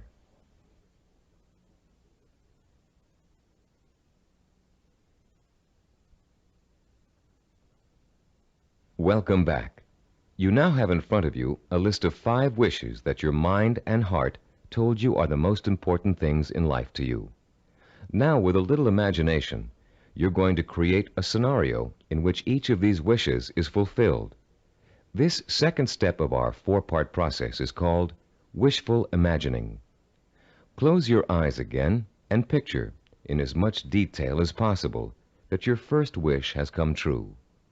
If you wished for a great deal of money, imagine how your life has changed now that you've gotten it. Imagine the kind of house you're living in, the kind of car you're driving, the kind of clothes you're wearing, and what you're eating for breakfast and dinner. Maybe you've got a private plane or a swimming pool, a new career, new friends, or the same friends you have now, but with a new attitude toward you. Try to imagine that you're having dinner or drinks with your best friend, and you're explaining to that friend how your new life feels. This is a friend you trust completely, so you can say anything, positive or negative. Really imagine you're there, in the restaurant or bar, being served food or drinks, with people talking around you and soft music in the background. Imagine what you look like. Are you younger, thinner, better dressed? Is your friend looking envious? Picture every single detail, down to the season, the location, the restaurant, the plates and glasses on the table. Repeat this process for every one of the 5 wishes you wrote down. And as you imagine each one coming true, pay attention to your emotional response. Are some wishes easier to imagine than others? Did 1 or 2 really make your pulse quicken with excitement? Are there any that felt particularly comfortable, as if you could just walk right into the scenario and feel at home? Which one seemed to draw you in like a magnet? There will be one wish that unmistakably evokes the greatest emotional response in you. That wish will be your final choice, and you'll be ready to proceed to the 3rd step in defining your purpose, the step we call creative biography. When truly accomplished people pass away, they've generally left behind a legacy of achievement in art, finance, politics, or the social sciences. Biographers and historians then catalog those achievements so others can read about them for inspiration. For example, here's the entry on a man named Thomas Arnold from the Britannica Junior Encyclopedia. The text of this biography also appears in your study guide on page 18. The biography reads as follows: Thomas Arnold, 1795 to 1842. Some people are loved without being respected, and others respected without being loved. Arnold of Rugby was loved by many, respected and admired by everyone who knew him. Born at Cowes, Isle of Wight, this great headmaster and scholar was educated at Winchester and at Oxford in England, where he distinguished himself in classics and history. He left Oxford in 1819, and after 9 years of study and writing was elected headmaster of Rugby School. His powerful personality set its mark on the school from the first, and made it great in a new sense. He was very religious, and he inspired his boys with new and more serious ideals of scholarship and life. He found time, too, during the 14 years of his headmastership, to publish sermons, an edition of the Greek historian Thucydides, and a history of Rome.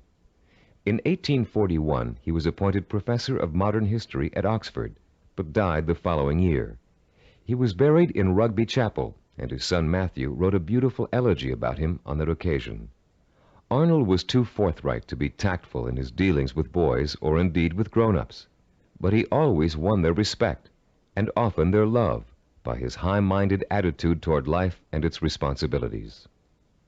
This entry can only summarize the lifelong accomplishments of a beloved teacher and respected scholar. But listening to it, you can get a good idea of the purpose which must have guided Thomas Arnold. Here was a man who valued learning, scholarship, teaching, and personal integrity above all else. What do you value above all else? What would you like to be remembered for? Relax and close your eyes again. Now imagine that you hold in your hands an encyclopedia published in the year 2100. It's a heavy book with a solid feel to it. You can smell the leather binding and feel the crisp new paper as you open it. Find the section that begins with the first letter of your last name. Then turn the pages slowly as you search for the entry that gives you the details of your life. There it is, suddenly, clear as a bell. Your heart beats just a little bit faster as you see your name in bold-faced type. Now you're burning with curiosity. Did they include the most important things about you? Are your most cherished accomplishments in there? Did they understand the purpose behind the things you did? You begin to read the entry to find out. Yes, it's all there. your birth date and hometown, the schools you went to, where you lived, and then the words that describe your highest achievements, your contributions to society. Savor the words as you read them. Let them form a clear picture in your mind of the kind of person you were and what your purpose in life was. When you've finished reading your own biography, turn off the tape and write down what you just read in the space provided on page 19 of your study guide. Don't leave out a single detail. Make sure you paint a vivid picture of the self-disciplined achiever who worked so long and hard in pursuit of a single purpose that he or she ended up deserving an entry in such a distinguished publication. When you've finished writing your own biography, please turn the tape player back on.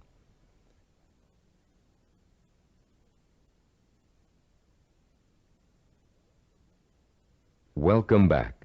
Now that you've completed the limitless wishing, wishful imagining, and creative biography exercises, a clear pattern should be emerging.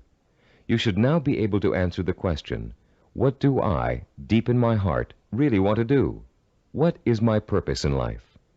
Your fourth step in determining your purpose is writing this, the answer to that all-important question, down. You're now going to compose a personal statement of purpose. But before you do it for yourself, imagine that you're going to do it for someone else, a famous historical figure, for instance. Try George Washington. What do you think his statement of purpose might say? After all, he accomplished a great deal, not the least of which was becoming the first president of the United States. But George Washington never actually intended to become the first president. He was elected because of the kind of purpose he really had. A purpose statement for George Washington might read, I would like to use all my strength, courage, knowledge, and resources to secure liberty and freedom for all my fellow colonists. George Washington was a great statesman and public servant, but there are other kinds of achievers. Amelia Earhart, for example. Even in childhood, she had a definite purpose in mind. It was not to be a famous woman aviator. That came later, as a natural outcome of what she really wanted to do. Amelia Earhart's purpose statement, composed when she was still a child, said, When I grow up, I'm going to have adventures and show the world that women can be as heroic as well as men. A purpose statement can be as general as you want it to be. It can speak of heroism, freedom, social changes, adventure. It's meant to act as a focusing tool, not an actual blueprint for achieving it. You'll learn how to do that later in this program. Turn to page 20 in your study guide and compose your personal statement of purpose. Turn off the tape now while you do it.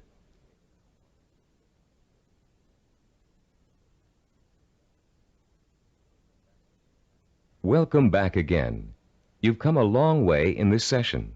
You've learned to use limitless wishing, wishful imagining, creative biography, and a statement of purpose to narrow down your options and make a final choice about where you're going to focus your efforts.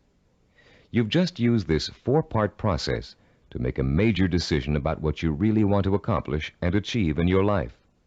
But you can use it again and again, anytime you feel it's necessary, to aid you in making any kind of decision, from the smallest to the most important. This process works equally well for macro and micro decision-making. Whether you know it or not, you're now well on your way to becoming a self-disciplined achiever. You've learned to use one of your richest natural resources, your intuition and imagination. You've discovered what it is you really want to achieve and have written it down as a statement of purpose. You've laid the solid foundation upon which the power of self-discipline is built. We'd like to congratulate you on what you've already accomplished. In our next session, you're going to learn how role models can inspire and teach you to achieve your lifelong ambition. In Homer's The Odyssey, one of the oldest surviving epic poems in the world, there is a character named Mentor. A wise and practical man, Mentor kept everything running smoothly at home, while Odysseus, the hero of the tale, went off for 10 years to have adventures. Mentor played his role so well and gave such wise and true advice that his name has become part of the English language as a representation of what he stood for. The American Heritage Dictionary defines a mentor as a wise and trusted counselor or teacher. This session is about mentors. Few achievers can ever reach their goals without them. Mentors provide you with the kind of inspiration, motivation, and example that can make the difference between achievement and failure. Mentors help you to develop the belief that anything is possible. And mentors allow you to learn through modeling, that is, emulating the person you'd like to be. In ancient civilizations, mentors were revered. In the 18th century BC, there lived a wise Babylonian king named Hammurabi. One of his greatest achievements was developing and drafting mankind's first set of civilized laws, known today as the Code of Hammurabi. This king was so wise that one of his laws required all men of learning and craftsmanship to pass on their knowledge and skills to the young through examples their students could follow. Hammurabi realized that without modeling, no civilization would last very long. There have been many changes in the past 3,800 years, but one thing has remained the same. Without modeling, learning and achievement are not possible. It is a rare person who can forge a new path in society without consciously or unconsciously imitating someone that came before him. It is a rare artist who develops a new style without first having worked in the style of a master he or she has always admired. But actual skills aren't the only thing you learn through modeling. Values, attitudes, and behaviors are also passed on from mentors to students. And whether you realize it or not, you've been a student of behavior all your life. As an infant, your eager mind quickly grasped everything that was going on around you. You watched and later imitated what your parents, siblings, friends, and teachers were doing. If you had good models, models of integrity and achievement, most likely you grew up to be an achiever yourself. But if your models reflected apathy or failure, you probably grew up to imitate many of the self-defeating and negative behaviors you witnessed in your early years. Most of us had models who could best be called middle of the road. Your parents may have had specific skills and abilities they were proud of, but fell short of being a good example to you in other ways. An older brother or sister may have possessed exceptional talent in an area where you couldn't possibly compete. As a result, you've probably been instilled with a mixture of negative and positive attitudes about yourself and your abilities to succeed. It's time for you to develop the kind of positive outlook that is critical to developing self-discipline. It's time for you to throw off the cloak of self-doubt and realize that when you acquire self-discipline, you have what it takes to achieve your goal. It's time for you to use that self-discipline to develop the knowledge and skills you need to achieve. And in order to do all those things, it's time for you to find mentors who have already accomplished what you want to achieve. You're no longer a helpless infant who can't pick and choose good models to learn from. As an adult, you have the intelligence and power to go out and find the kind of mentors who will inspire and teach you with examples of their own persistence and positive attitudes and behaviors. By the time we finish this session, you'll know how to find your own personal mentors and use them to their fullest ability. And you'll be able to overcome the negative attitudes and lack of self-discipline that have been holding you back up until now.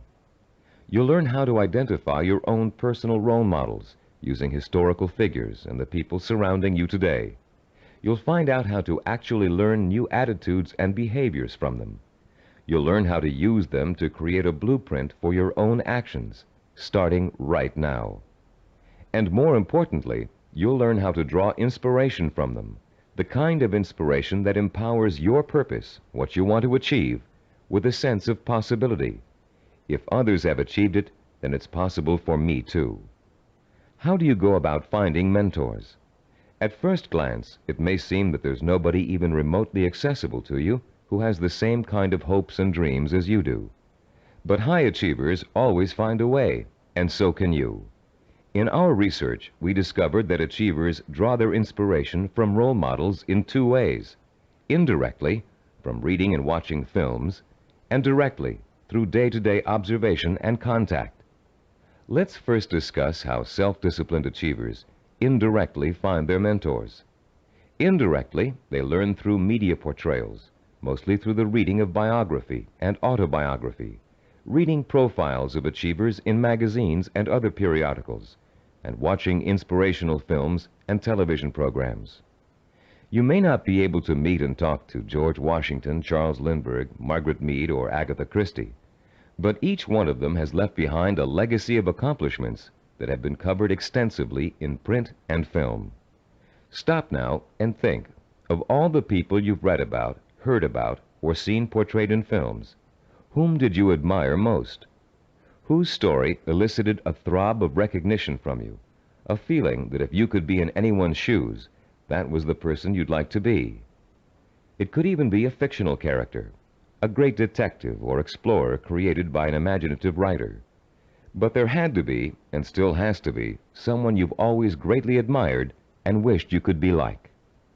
After he made the film Rocky, Sylvester Stallone talked in an interview about the power of mentors and how his movie worked to inspire millions of people around the world. "I think there's a definite formula in reaching audiences," he said. "Provide them with heroes and heroines who have to pull themselves up from the depths of despair. And as they struggle and claw and finally attain their goal, the audience says, 'That's the kind of person I want to be.'"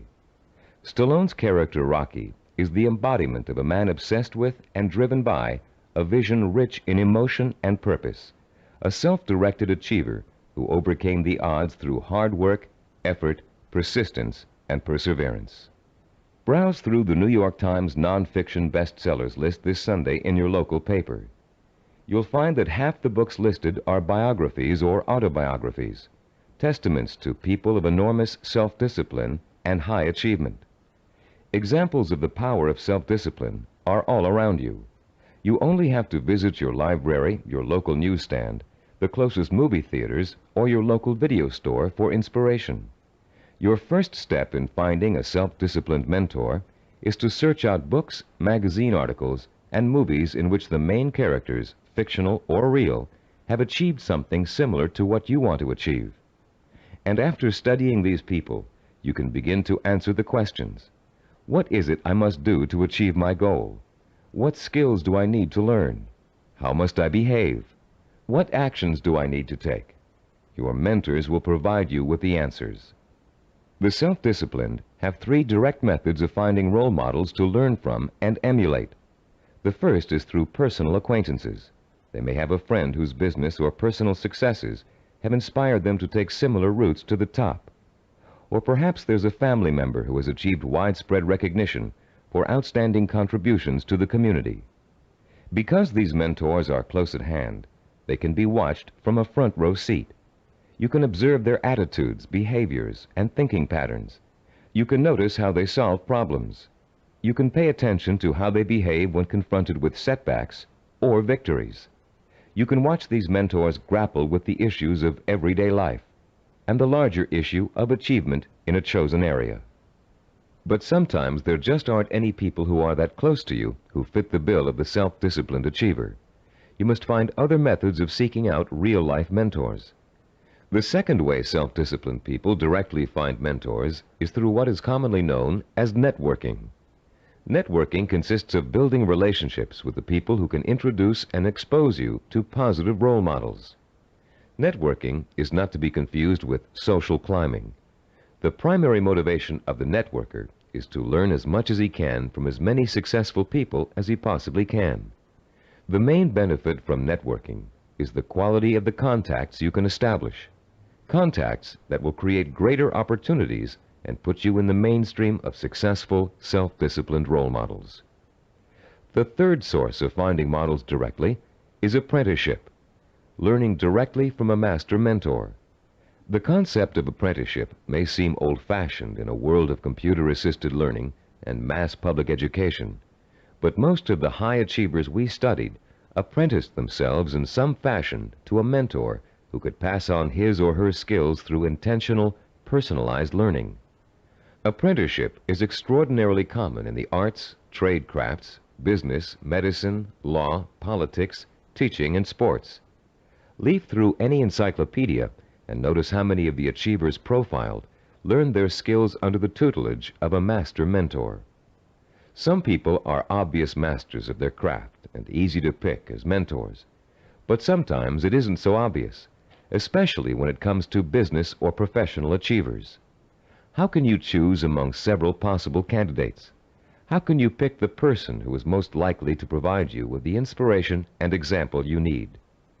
In Session 2, you used an assessment form to compare your own behaviors, habits, and thought patterns against the 10 positive characteristics of the self-disciplined achiever. On page 25 of your study guide, you'll find a similar form that you can use to identify the strengths and weaknesses of prospective mentors, with instructions on how to use it. Put this form to work for you as you seek out that special person who can help you achieve your most cherished dreams and goals. When choosing a mentor of any kind, pay particular attention to how he or she developed the knowledge, skills, and abilities it took to reach his or her goal. Was there special schooling involved, particular reading materials, an apprenticeship with a mentor of his or her own, carefully sought-out teachers? How many hours did your mentor work every day toward achieving his or her goal? Also, pay close attention to your mentor's way of thinking.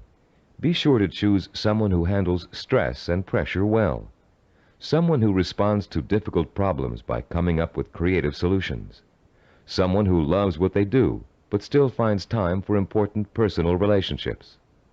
The highest achievers work hard but are not workaholics. They still find time to enjoy their friends and families. Look for a mentor who has learned not to waste time and who has mastered the art of juggling a heavy schedule while staying calm and in full control. This will be an important trait for you to imitate, and find someone who neither capitulates to everyone around him, nor is so arrogant he won't listen to the opinions of others.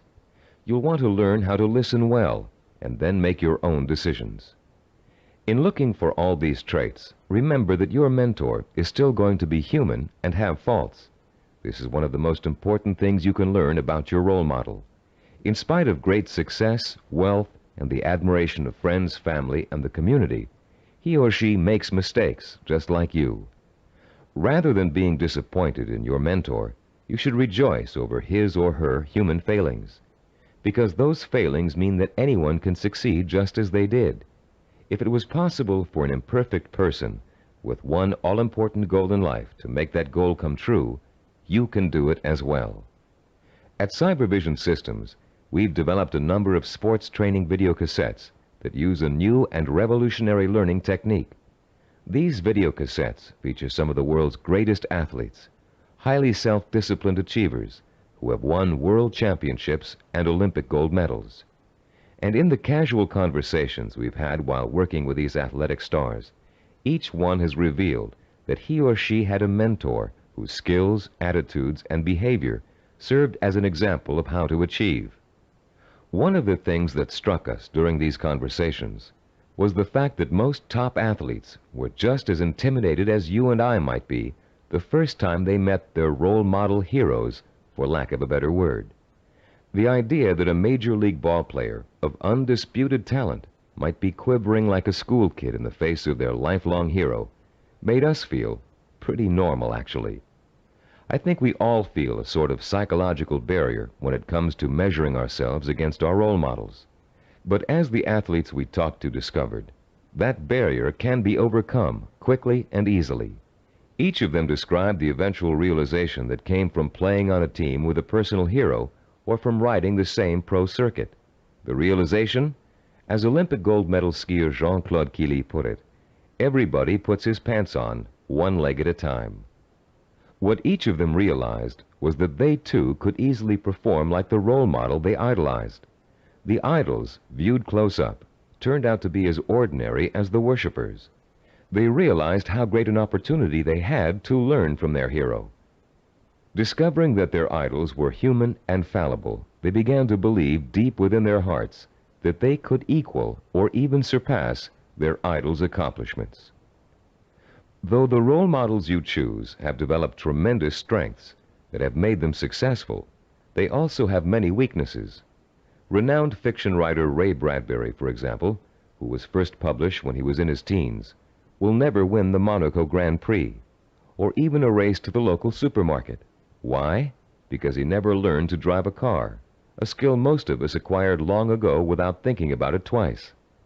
A friend of ours who is independently wealthy, a local politician, a publisher of fine art books, and a world traveler, wears finely crafted boots with all his clothes, even his business suits. Is it part of his personal style? Yes. But his close friends know his secret. He never mastered the bow knot. This much admired man literally cannot tie his shoes. Recognizing how human and fallible your mentor really is, demystifying your role model, plays an important role in boosting your confidence in your own ability to succeed. If a man who cannot tie his shoes can become a politician, a publisher, and a self-made millionaire, what couldn't you accomplish with the same ambition and drive that got him where he is? This is a man who never let minor shortcomings hold him back. He and 1,000 other mentors will prove to you that you don't have to be perfect to succeed. In fact, you may be amazed to find out that there are a lot of similarities between you and your mentor. People with similar goals often think alike. The only substantial difference, then, between you and your mentor is the kind of self-disciplined effort he or she has applied to achieving a goal. If you apply the same kind of effort, you can be just as successful in achieving your goal. As a matter of fact, you can try on success for size by emulating your mentor's achievements while you're working toward a similar goal. Remember childhood dress-up games, playing pirate with a tinfoil sword and your mother's scarf wrapped around your forehead. Role-playing doesn't work only for children. It can give anyone who's striving to reach a particular goal a template to follow for achieving that goal.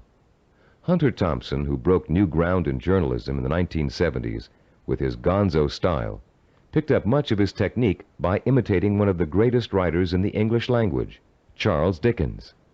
Thompson literally sat down and physically copied Dickens by hand, letting his mind and his muscles get used to Dickens' rhythm and style. Hour after hour, he copied Dickens' prose, word for word. And Thompson went on to become a successful and popular contemporary writer. The great 19th century psychologist and philosopher William James contended that if you want to acquire a positive habit or behavior, simply act as if you already have it, and you will. James was aware that the human nervous system is incapable of distinguishing between a physically real experience and a vividly imagined one, which means that once you select your mentor, all you need to do is act just like that person in order to be just like him or her. Remember General Patton? He acted just like Alexander the Great, and he won battle after battle against the Axis. What about Babe Ruth? He imitated Shoeless Joe Jackson and went on to achieve much greater fame than his role model. Or perhaps you've heard of a fictional character named Bunker Bean. Bunker Bean was a timid, weak boy, raised by his parents to think he would always be a failure, and he was. He failed in school, he failed with his friends, he failed in everything he attempted, until one day Bunker Bean ran into a fortune teller who told him he was the reincarnation of Napoleon and was destined to achieve great things. Bunker Bean was shocked out of his usual apathy by this revelation. Going to the library, he took out every book he could find on the legendary Napoleon Bonaparte. He bought posters of Napoleon and hung them up all over his room. And as he studied about the emperor, whom he really believed was his former self, he began to imitate Napoleon's habits, attitudes, and behaviors. Years later, Bunker Bean was a rich and powerful man. He had everything anyone could have asked for. Running into the fortune teller one day, he thanked her for changing his life by telling him about his former self. And to his astonishment, she laughed and told him she had lied to him years before, just to get his money. He wasn't the reincarnation of Napoleon after all. Bunker Bean was crushed. But since he had spent the many years acting like his role model, he found he couldn't shake the habits of success he had acquired. It was then that Bunker Bean realized that everyone is born with the potential to be a great achiever, if they can only believe they are. You don't need a fortune teller to set you on the road to greatness. You do need to find a mentor, study that mentor, realize his or her strengths and weaknesses, and start imitating the behavior that made your mentor the success he or she is today. If you were an actor preparing for a starring role, you'd spend months studying the script. learning your lines and rehearsing your part over and over again until you knew it inside out. Only then would you have the knowledge, skills, and confidence to make a glorious debut. If, as Shakespeare said, all the world's a stage, then finding a mentor is your way of choosing your own starring role. For a while, as you closely observe your mentor and learn the script, you'll be just an understudy. But then, one day, the stage will be yours. Acting as if has remarkable suggestive power. In a book called The Wind Walker, which was made into a powerful film, an aged blind Indian spends his days teaching the ways of warriors. Sitting late at night, reflecting on the day's lesson and the children's reactions to it, he recites a poem to the heavens, part of which goes, "And did you not see the glow of their faces when he called them men, when he called them warriors? And is it not so that we become most quickly the persons we think we are?" And later, this passage appears. He was making the children feel important, that one day they could be important. That was the way of a teacher, of a true man. Once you select your role models and learn about them and from them, you, like the young Indian children, should feel important, so that one day you will be important. This power of importance you draw from role models is really the power of possibility. Once you learn about your role models, their strengths and weaknesses, they become real and human to you. You stop worshiping them and begin to believe that you can become like them, or even surpass them. Once you make this realization, then your purpose becomes more real, more possible, and the fires of desire, fanned by the sense of possibility, begin to burn deep within your heart. And then, and only then, can you successfully begin the process of working persistently and progressively toward your vision and purpose. We're now reaching the heart of the action section of this program. In this session, you're going to learn how to transform your purpose into sensory-rich, emotion-provoking images of achievement. But before we do, let's quickly review the kinds of actions you've taken so far to begin your journey to achievement. In Session 4, you learned how to determine your purpose, the goal that represents the true desire of your heart and mind. This purpose is so important to you that you're willing to dedicate a great deal of time and energy to achieving it. It gives you a reason for living, and a reason for becoming the kind of self-disciplined achiever who can make it happen. In Session 5, you learned how to identify models of achievement, people who have already attained goals similar to yours. You learned how to turn those models into personal mentors, people who can inspire and teach you to achieve in much the same way they did. You found out how to isolate and identify their talents and habits. You also learned to use your mentors to create a strong sense of possibility, a feeling that if they could do it, so can you. With a clearly defined purpose and a strong feeling of "it's possible for me," you have already broken through the chains of failure that shackle and bind more than 90% of mankind. Most people don't have a purpose.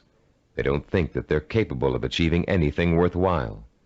Now you're ready to take another giant step on the road to achievement.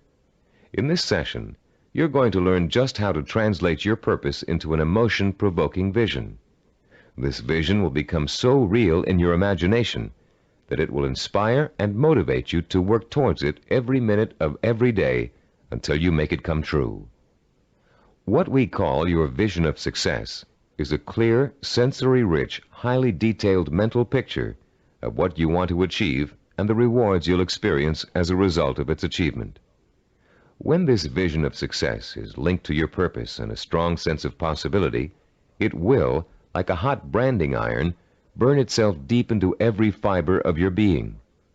Not only will you become obsessed with this vision, but you'll also develop a sense of deep belief in your ability to achieve it. Your vision allows you to make a quantum leap from the sense of possibility to the sure-fired conviction that I know I can do it. You're about to learn a simple but powerful 4-step process for transforming your purpose into a sensory-rich goal. Once you have done that, we're going to give you 5 easy-to-use guidelines that will help implant the goal deep into your mind and nervous system. It will then become a permanent part of you and serve as the fuel that fires your emotion and incites you to purposeful action. Let's now begin to learn about the process of sensory goal setting and how you can use sensory goals to develop what we call a magnificent obsession, a burning desire to achieve your purpose. The first step you must take is to translate the statement of purpose you developed in Session 4 into what we call a sensory goal statement. As you recall, your statement of purpose was a general statement of what you would like to achieve. Your sensory goal statement is going to be much more specific. There are 3 main elements to the statement you are now going to write. First, it must be result-oriented. It must focus primarily on what you want to get out of your achievement. Second, your sensory goal statement must be time-specific. You must determine a point in time when your goal will be achieved. And third, it must be measurable. You must specify a criterion that lets you know when your accomplishment is complete. If you want to become a doctor, for example, your criterion might be finishing your internship and setting up your own practice. If you want to start your own business, your criterion of success might be the day you move into your own offices or hire your first employee. Having a measurable goal gives you the motivation to work towards a specific end. It also lets you measure your progress along the way and take corrective action if you're moving off target.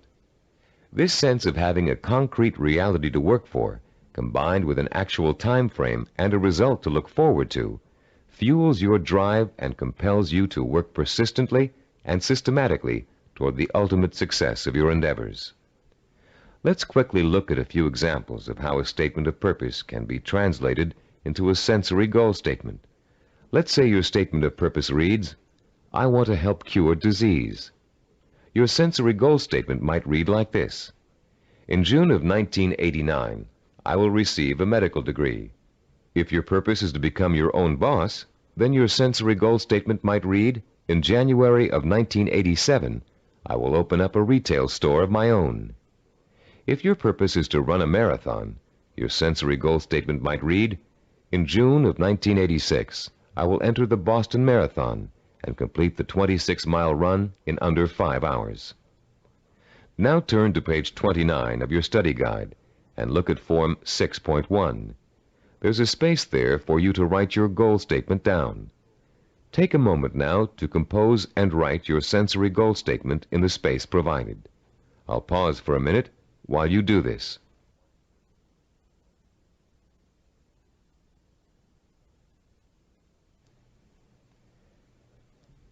After writing your sensory goal statement, your next step in the sensory goal setting process is turning that statement into what we call a vision of achievement.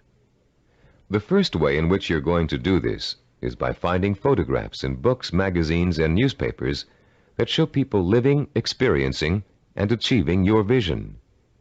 If your vision is to become a doctor, look for photographs of a medical school graduation ceremony. Find pictures of doctors involved in research. Look at Scientific American, the New England Journal of Medicine, and similar publications aimed at doctors and scientists. If your vision is to be your own boss, find photos of people who own successful businesses. Business Week, Industry Week, and specific retail trade publications are good sources to try. If your vision is to run the Boston Marathon, make photocopies of newspaper stories about marathon winners that you can find in the library, and check Runner's World and similar publications aimed at serious runners. The purpose of this exercise is to give you some concrete images to inspire your own personal images of achievement. You'll learn how to create those personal images in a few moments. Creating a vision achievement scrapbook of pictures that personally speak to you about your own desire for achievement can have a powerful effect on your motivation and drive. Devote some time today or this evening to locating these pictures, and in the future continually be on the lookout for more. The third step in the process of developing a sensory goal requires that you make a listing of all the advantages and rewards you will experience as the result of achieving your goal. For a few minutes, close your eyes and imagine that you have already successfully realized your ambition. How is your life different because of it? What recognition have you achieved? Has it made a difference with your family and friends? Has it made an impact on other areas of your life? Are you getting up at the same time in the morning, driving the same car to work? Are you going out more in the evenings, wearing different clothes? Turn to page 31 in your study guide, and in the space provided on Form 6.3, write down every single reward you can imagine resulting from the achievement of your goal. Don't just write down the general rewards, get as specific as possible. For instance, running the Boston Marathon may greatly boost your self-confidence and increase the respect you get from family and friends. But training for it will also get you into superb physical shape, meaning you'll have more energy, more stamina, more drive. You'll look better, feel better, sleep better, and do a better job at work. Use the photographs from your scrapbook to help you identify all the rewards you can think of that are associated with your goal. And when you're finished writing them down, you'll be ready to translate them into a vision that will stimulate your emotions, provoke your desire, and incite you to positive action. Close your eyes for a few moments and imagine that you have just achieved your goal. Where are you? What do you see around you? Are you indoors, outdoors, in your own home, at the office? Who are you with? Notice every tiny detail of your surroundings, including the texture of wallpaper, the color of the sky, the faces of the people you're with, the clothes they're wearing. Pretend you're going to have to draw a picture of this scene in a moment, so you really need to focus in on every little item so as not to forget it. Now, holding that visual image before you, switch your focus to sounds. What are you hearing? Are people talking to you? Are they congratulating you? If so, what are they saying? Are you hearing the voices of your parents, your spouse, your children, your friends? Are you all watching TV, where a famous newscaster's voice is reciting the story of your achievement? Maybe there's a party being held in your honor, and you can hear music in the background. Concentrate on every single sound you can hear and differentiate. Now, let's add the sense of touch. Are people shaking your hand? Do their hands feel smooth, rough, warm, cold? Are the grips firm or slack? Are you being patted on the back, hugged by your family and friends? Is someone pulling at your sleeve to get your attention? Next, imagine the prevalent smells that are surrounding you. If you're in the middle of a celebration, can you smell the food on the buffet table? Is the fragrance of champagne wafting up from the glass you're holding? Can you smell people's perfume or cologne? Now concentrate on taste. Are you sipping that champagne you were holding a moment ago, eating hors d'oeuvres? Or is the taste of success so sweet that you don't need or want any food? Finally, what are you feeling emotionally? Pride? Satisfaction? Maybe you're feeling relief that the hardest work is behind you. Maybe you're feeling the power of your new position. Perhaps you're feeling the exhilaration that comes with knowing that having achieved what you did, you can now achieve anything. You might even be feeling humble, having come face to face with weaknesses you never knew you had during the long, hard effort to reach success. After you have awakened all of your senses to the sight, smell, taste, touch, sound, and feeling of success, turn to page 32 in your study guide and complete Form 6.4, entitled The Sensory Vision Worksheet.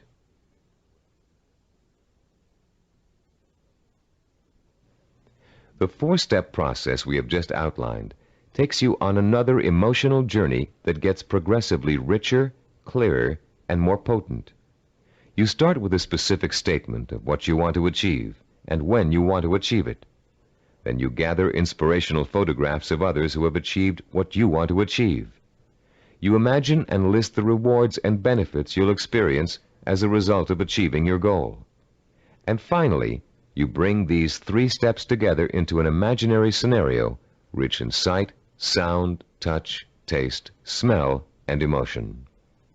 This scenario is your vision. It is the driving force behind all of your thinking and activity. The more intense and more detailed your vision is, the more emotional power it will pack. The more often you conjure up your vision, the more drive and sustaining power you'll have behind you. This drive and power will in turn enable you to develop working plans, working habits, knowledge and skills you need to achieve your goal. And it will help you to persist and persevere until it is accomplished. Now that you've imagined reaching your goal in all of its sensory detail, you're going to have the opportunity to record it on tape. Don't leave out a single sensory detail. The richer your description, the more powerfully it will affect your ability to keep striving to reach your goal, day after day, week after week, month after month. Use as much enthusiasm as you can during your description. You should be enjoying yourself. After all, it's your vision of success you're describing. After you've finished recording, play back your description and listen to it carefully. Did you falter in places? Were there things you couldn't describe fully? Did it sound as if you didn't quite believe what you were saying? If the first version of your story doesn't satisfy you, erase it and create another one. Do this over and over until you have a version that completely satisfies you. It should be highly detailed and utterly convincing. And if, along your path to achievement, you find your goal changing shape or form, just record a new version that better fits your new goal. You're now going to learn to use this recording as part of a 5-step daily plan for internalizing your vision and making it so much a part of you that it will drive you to plan, to work, to achieve, to persist. Your first step will begin early in the morning, soon after you wake up. The first thing you're going to do before going about your daily business is to review your statement of purpose, your sensory goal statement, your photographs of achievement, and your list of rewards for achieving your goal. This is not just to remind you of why you're striving for success. It's to remind you of exactly why you need to succeed. Your statement of purpose, your list of rewards, your photographs, all speak of your deep need for achievement and the ways in which it will satisfy you and enrich your life. This is what you need to awaken in yourself anew every single morning.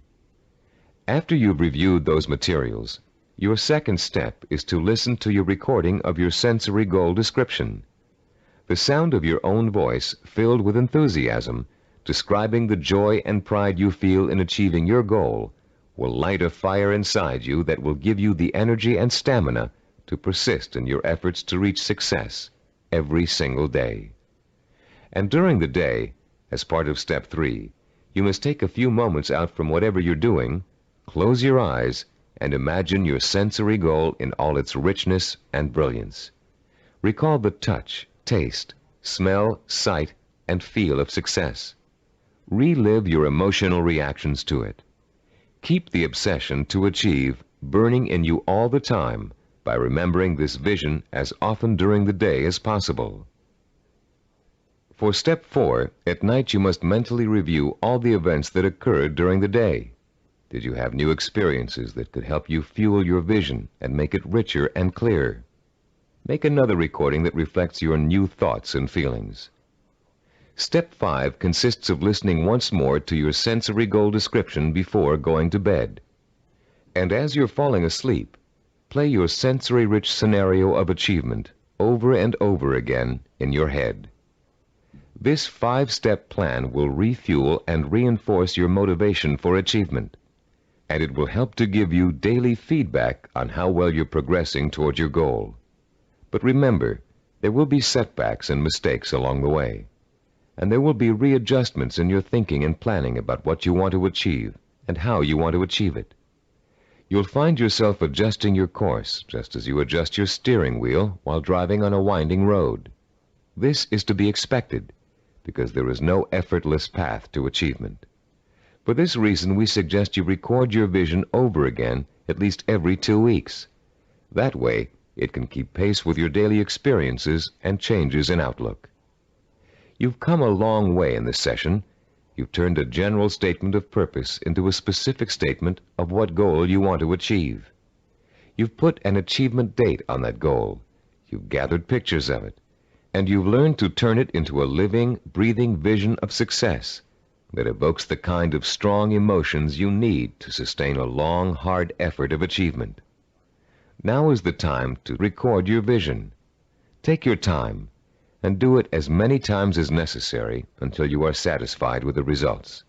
Remember, you're going to be listening to it twice a day, so it needs to be rich and rewarding. You may find you need several tries before you successfully record a vision that satisfies you in its richness of detail and intensity of emotion. Do as many versions as you need until you get the one that sounds just right. If your goal changes, record a new version. If you've reached your goal and want to pursue another, create a new vision and record it. Remember, include all the details and be as enthusiastic as possible. Now, begin your own narration of what it would look, taste, touch, smell, sound, and feel like to achieve your goal. What you can do, or dream you can do, begin it.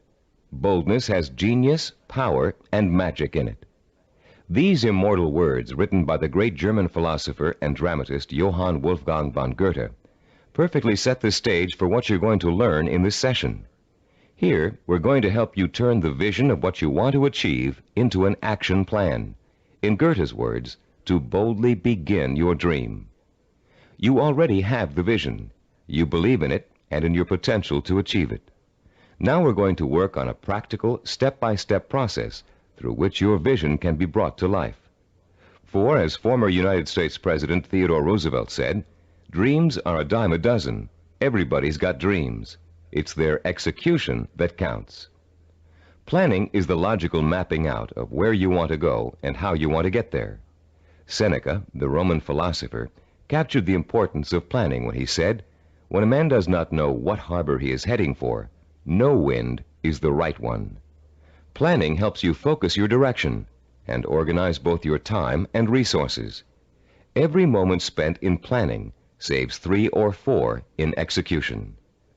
In this session, you're going to learn a simple yet powerfully effective system of planning, of organizing any goal you want to achieve into logical, easy-to-visualize steps. This system is applicable to any type of task or project, from building a deck to getting a medical degree. It will help you to make short or long-range plans, organize your resources, create schedules to meet necessary deadlines, and improve your decision-making skills. It will also improve the quality of your work. While following this plan, you'll experience an increase in self-confidence and pride as you realize that you are on your way to becoming a self-disciplined achiever. Every small task in your plan that you accomplish will be living proof that you are one step closer to your goal. And as you take each step, your faith in your ability to accomplish your goal will be reinforced and expanded. In approaching the creation of a plan, it is important to keep the following basic facts in mind. First, planning is a way to look at both the whole picture and parts that make up the whole. It is a way to organize those parts in a logical and sequential way. One step should lead to another. More than that, each step you take should make the next step possible, like adding links to a chain to make a fence. We've introduced you to the concept of macro and micro achievements. The whole picture is your macro achievement. The steps you must take to achieve your macro achievement are micro achievements. If you want to build a house, a macro achievement, you must start by leveling the site and digging a foundation. Only after those steps have been accomplished can you go on to pouring the foundation, putting up the framing, putting in electricity and plumbing, finishing the walls, installing the roof, and so on. The second fact to keep in mind is that ideas take time to implement. I won't dwell at length on the subject of time now, since we're going to devote all of Session 8 to time. But I'd like to tell you a short story about a Micronesian island leader named Pialug that illustrates the kind of time and patience it takes to achieve excellence. 50-year-old Pialug is the most respected and powerful man in his community because he's a navigator. His grandfather had told him, "If you learn navigation, you will have a name. You will eat the navigator's food. At sea, you will have more power than a chief." Pialug began learning navigation at the age of 5. Using shells and pieces of coral on sand, his grandfather created models of the constellations to teach him how to chart distance and direction. Pialug learned that at the right time of year, he could simply point the bow of his canoe at the rising star to steer his course. But since the stars rise 4 minutes earlier each evening, the rising star changes position every day. So Pialug also had to learn the positions of the multitude of lesser stars. It took him 45 years to learn every movement of every major and minor star and constellation in the nighttime sky. But having taken the time to learn, Pialug now enjoys the respect, admiration, and status in his community that comes with being a navigator. Like Pialug, you must recognize that it will take time to achieve your goal, weeks, months, or years. Like Pialug, you must develop patience in learning the steps that lead to your goal. With time and patience on your side, you'll be assured of realizing your ambition. And like Pialug, you'll achieve the respect that comes with final accomplishment. A third fact to remember in creating a plan of action is that ideas take concentrated work to come to fruition. Too many people like to think that managing a project means that others do the detail work. They can simply spin out ideas like sparks from a child's pinwheel toy, leaving others to tend the fire. If you leave others to tend the fire, don't blame them if the house burns down. Admiral Hyman Rickover spent over 40 years building America's nuclear submarine fleet. Rickover himself supervised the research, design, construction, and operation of the mighty underwater craft. His reputation as an excellent manager who always got results was only equaled by his talent for engineering. Upon Rickover's retirement, he explained his philosophy of management to an interviewer. "The man in charge," Rickover said, "must concern himself with details. If he does not consider them important, neither will his subordinates. Yet the devil is in the details. It is hard and monotonous to pay attention to seemingly minor matters. In my work, I probably spend 99% of my time on what others may call petty details. Most managers would rather focus on lofty policy matters, but when details are ignored, the project fails. No infusion of policy or lofty ideals can correct the situation." 3 basic elements to keep in mind, then, when creating an action plan. They include looking at the whole picture, taking time to complete each step before you go on to the next, and paying attention to details. A 4th point to remember is planning, and the implementation of a plan is a trial and error process. You will make mistakes. Most of them will be unavoidable and will serve as springboards of learning and refinement. When you make a mistake, learn from it. Take corrective action to avoid making it again, and get right back on course. Remember, supposed experts have made greater mistakes than you're going to make, and have managed to turn them into creative successes. Take the Coca-Cola Company's introduction of the new Coke, for example. After spending millions of dollars on market research, and more millions of dollars marketing their reformulated soft drink, they were forced by public pressure to bring back the old formula. They made a mistake in trying to change the taste of Coke, and their marketing executives admitted it. But because of that mistake, Coke is now in a stronger marketing position than ever. The Coca-Cola Company has brought back their old formula, now sold under the name Classic Coke, and they still have their new formula on the market, which was formulated to appeal to Pepsi drinkers. Was Coke's surprise move really a mistake? Nobody thinks so now. By correcting its mistake, Coke has the potential to win over an even larger share of the market than it had before. This process of self-correcting behavior is what scientists call cybernetics.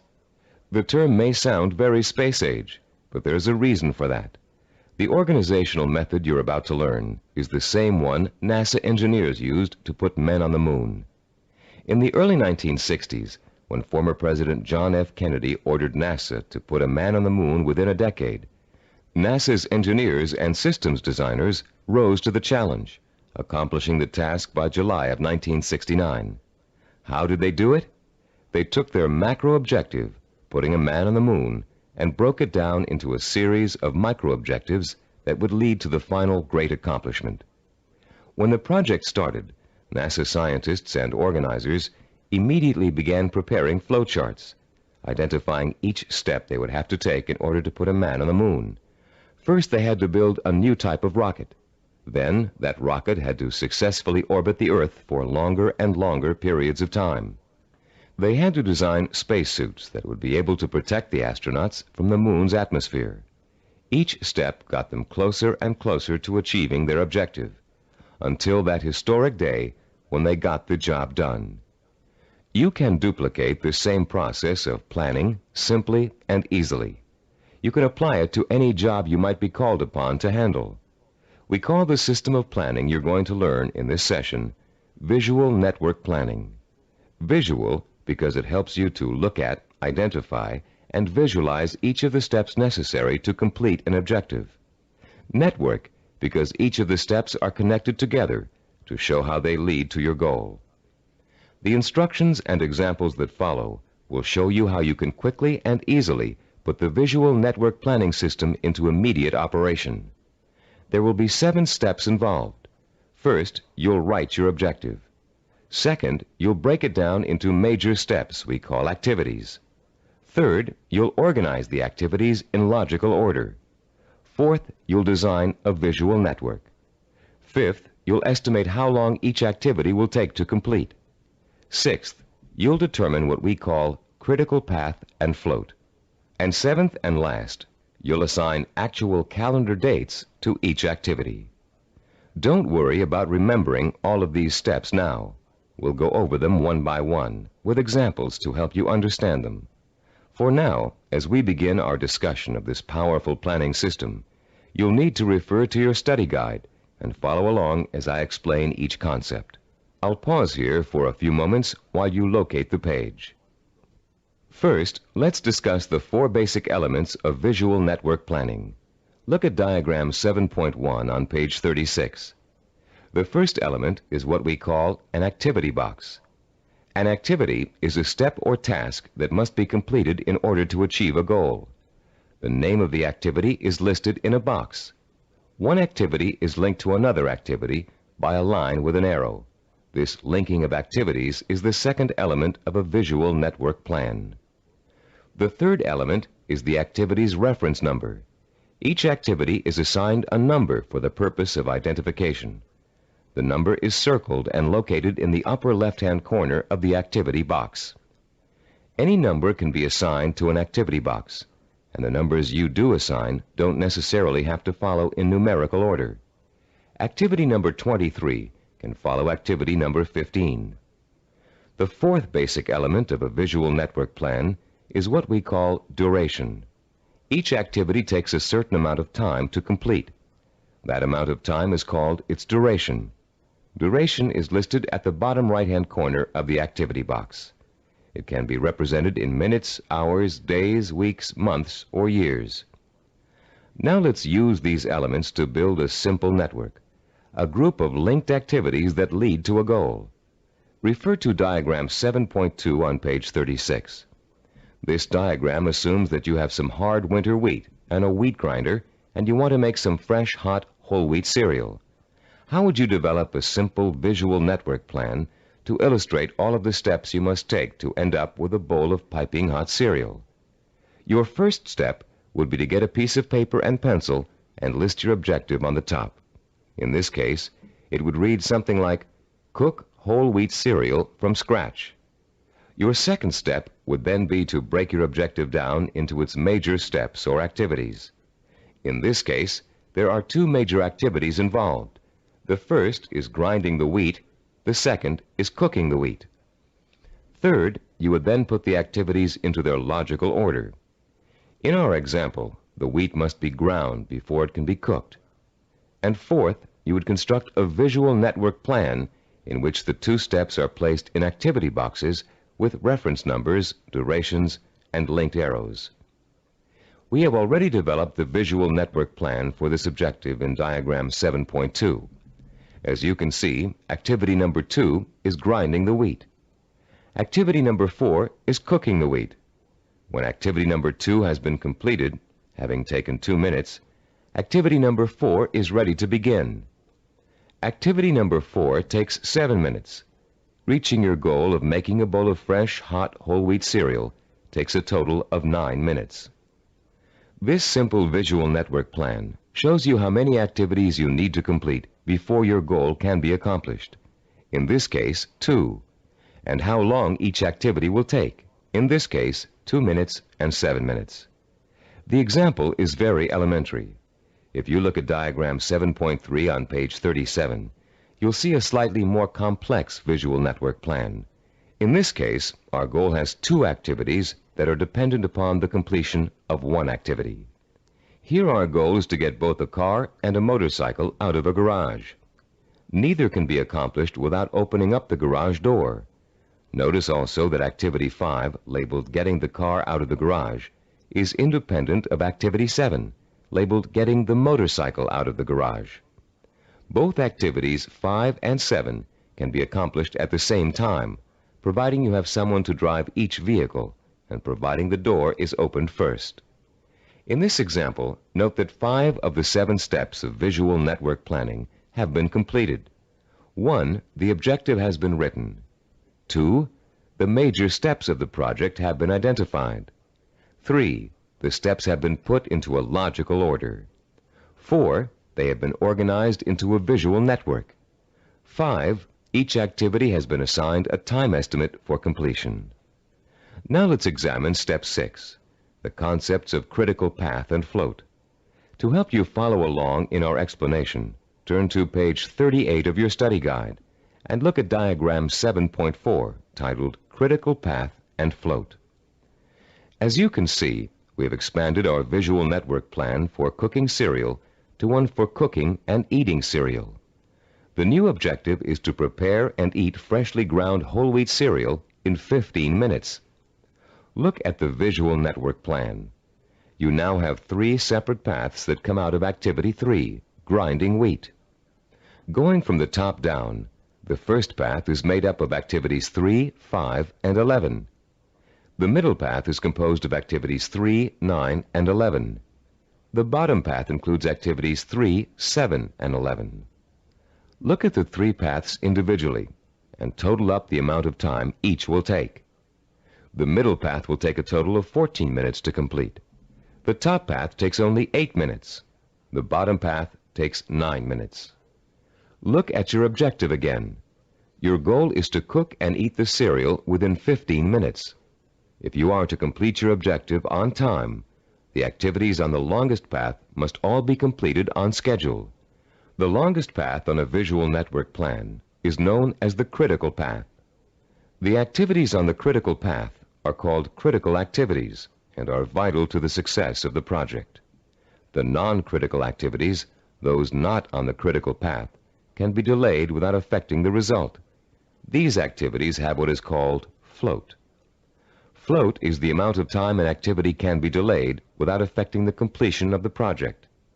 In diagram 7.1, grinding the wheat, cooking the wheat, and eating the cereal take the longest amount of time and are thus on the critical path. Getting the bowls and milk can be delayed without affecting the schedule. Therefore, they both have float. Diagram 7.5 on page 39 is the visual network plan we use here at Cybervision Systems to develop our programs. Study the plan and try to determine the critical path.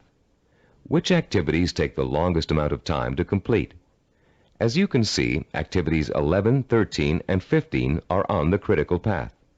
Activities 17 and 19, and 21 and 23, which take a total of 10 weeks to complete, have 6 weeks of float.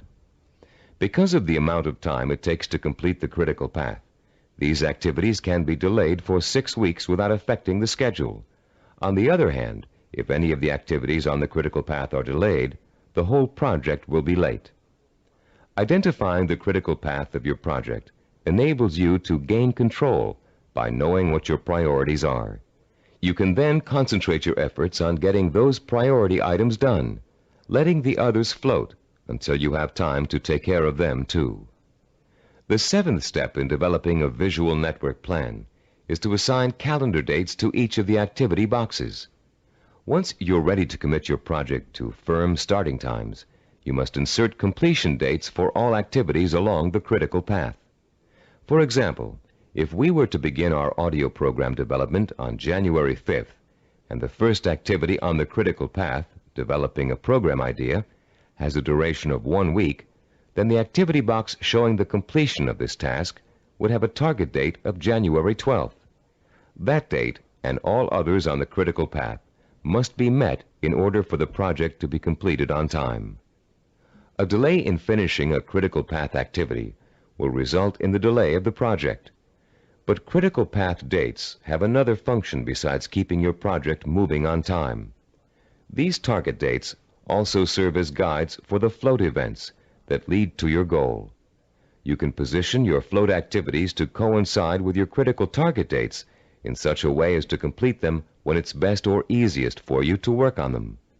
These activities can be worked into your schedule because they can be delayed until it's most convenient for you to do them. Visual network planning works for macro goals and for micro goals.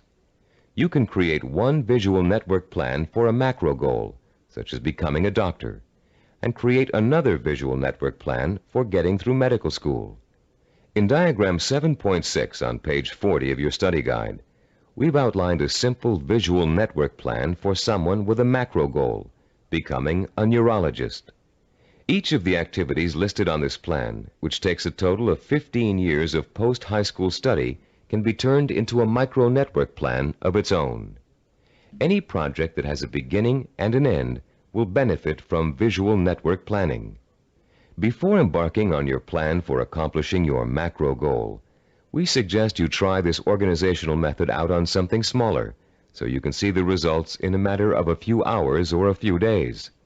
Apply it to a project around the house that you've been putting off for weeks, pruning your trees or repainting several rooms. This will give you a chance to get used to organizing your activities in a logical and systematic way. In using this plan, you'll learn the meaning of hard work and patience. You'll find yourself tempted to skip certain steps and leap ahead to something you feel like doing right away. But when you do go off your schedule, your project won't be completed in time, and you'll begin to see how important it is to stick to dates and schedules if you want to realize any goal. Using this plan will also reward you with a sense of self-disciplined accomplishment. As you complete each task on your path to success, you can mark it off on your chart and be proud that you've done it. You'll also be able to look at your chart at various times during your project and see how far you've come. Before we go on to complete this planning session on cassette side 10, I'd like to say a final word about the planning system you've just learned. No one can be totally certain about the outcome of a string of planned events. Mistakes, unforeseen problems, and outside events over which you have no control can and will contribute to the changing of your plans. Your visual network plan is not carved in granite. It's a living, working system that must change to accommodate the changes in your life. You may underestimate the amount of time it will take you to complete an activity. You'll know better the next time. You may find that you don't need to perform a certain activity at all, giving you some breathing room in your schedule. The objective of this plan is not to give you a rigid yardstick against which to measure your success or failure. Rather, it is to give you a logical, working system for achieving your goal. In creating your visual network plan, do your best to be as accurate as possible about dates and durations of activities. But remember that things may go wrong, and you may have to change those dates. This is not an excuse to quit. It is a good reason to keep sticking to your plan, for without it, you have little chance of achieving your goal at all. Remember, to successfully realize your purpose, you must have the courage to take risks, the courage to fail, and the courage to learn from your failures. Visual network planning is a roadmap that points out your destination and suggests a way to get there, but it doesn't tell you how to take the trip. It's up to you. On the next side of this tape, you'll take the exciting step of developing your own visual network plan, and you'll write your own story of achievement in a way that brings home the power and reward of final success. Now that you've been introduced to the guidelines of effective planning, you're ready to turn your own purpose and vision into macro and micro plans. As you do, keep in mind the following suggestions. First, the instructions on how to develop a visual network plan are guidelines only, and not a rigid set of rules. Use the principles we've discussed as a guide to meet your own specific needs.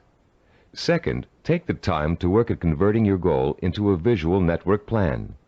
You'll probably need to come up with a number of rough versions before you arrive at your finalized plan. Don't get frustrated. The very act of planning will force you to think logically and use your creativity. More importantly, your vision will go from the abstract to the concrete, a step most people aren't able to take or don't know how to take. In developing your personalized visual network plan, you'll find that this system will become one of the most valuable tools you'll ever use. So study it thoroughly, familiarize yourself with the steps, get to work, and be patient. After you have developed your first visual network plan, there's an exercise I want you to complete. Take your plan and put it in front of you. Study what you've written for a few minutes. You have a stated objective, a list of activities, and a time frame. That's all it takes to tell a story. So I'm going to ask you to tell the story of the achievement of your own goal. Only you're going to tell the story in the past tense, as if your goal has already been achieved.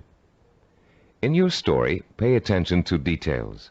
How long did it take to reach your goal? What did each step along the way feel like? Did you have to reevaluate your goal in the process of achieving it? What did you discover about yourself along the way that led to the successful achievement of your ambition? Keep your story simple. Pretend you're talking to a friend. Be enthusiastic. Be proud. Give your friend a step-by-step description of just how you did it.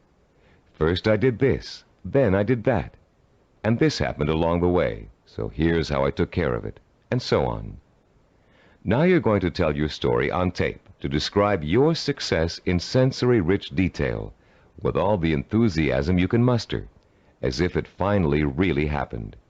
When you're done, you'll have a record of your success that you can refer to again and again for inspiration.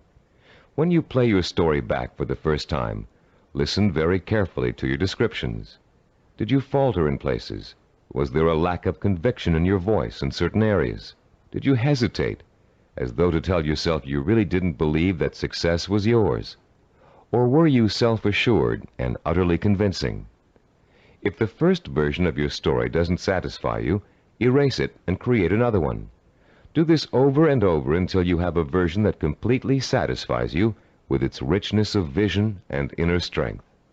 When you achieve your goal, you can use this same method of storytelling in pursuing another one. Always make sure that your story rings true and offers real inspiration to you when you hear it. Remember, don't be afraid to brag and relive the success you've already accomplished in your imagination. You've already taken an important step in mastering the science of self-discipline by learning how to turn your most important goals into step-by-step plans for achievement.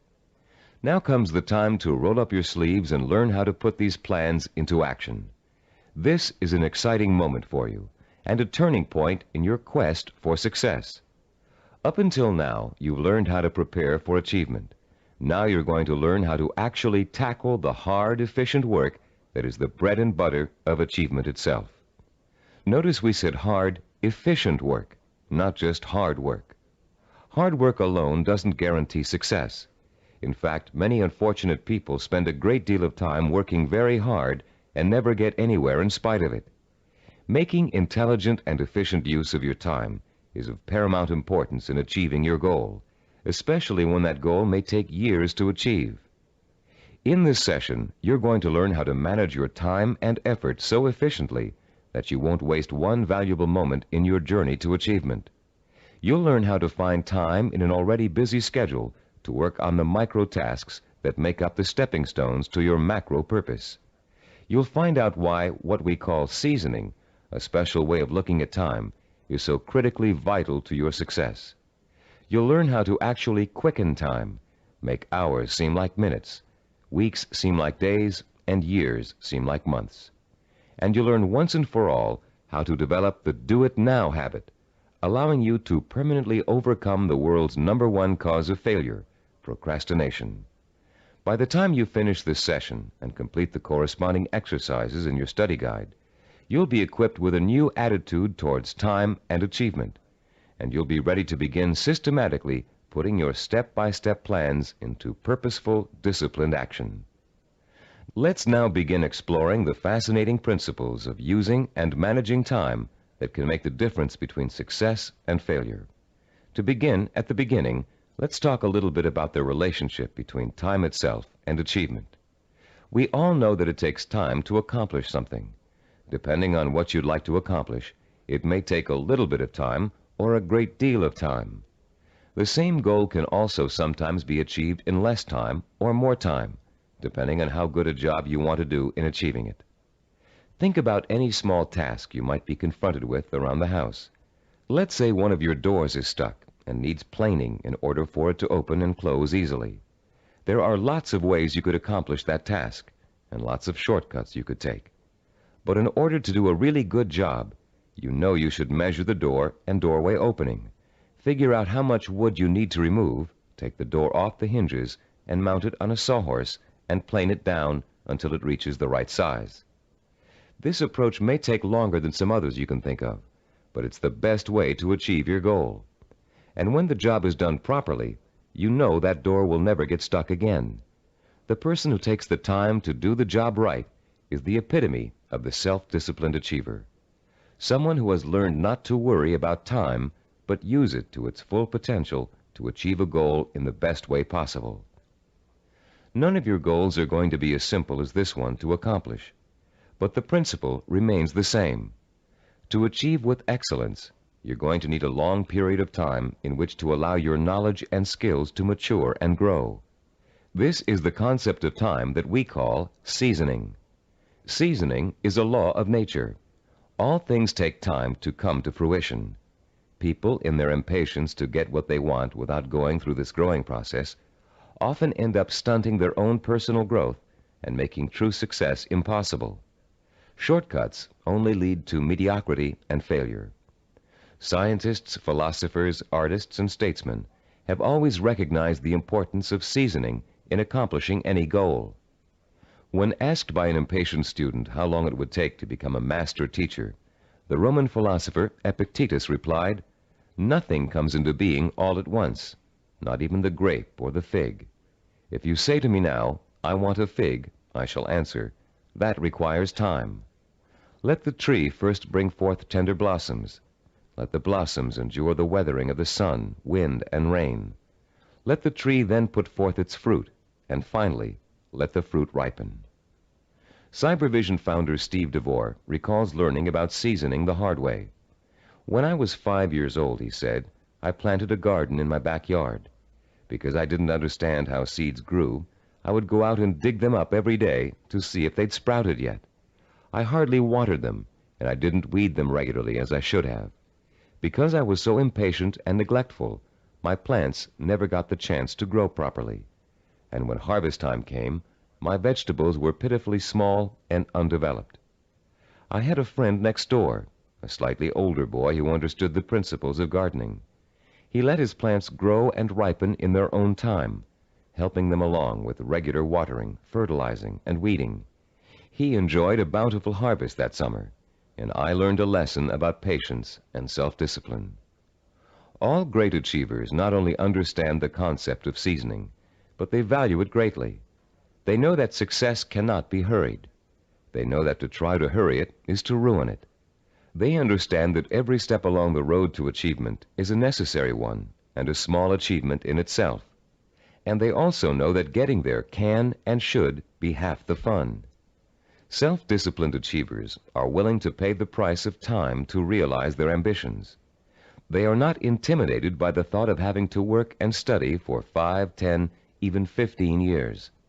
Their commitment to a goal is absolute, and their vision of success is unwavering. The self-disciplined achiever knows that if what he wants will take 5 years to achieve, the 5-year effort will be worth it. He knows that those 5 years are going to pass anyway, and he has a choice about whether to spend them preparing for success or wasting the time thinking and dreaming about what he'd really like to do. For the self-disciplined achiever, there is no choice. He'll gladly spend those 5 years working and studying to achieve his goal. Does several years seem like a long time to you? Think how fast the last 5 years of your life have gone by. What did you do during that time to make achievement possible? If you had been working steadily towards your goal all that time, you could have achieved it by now.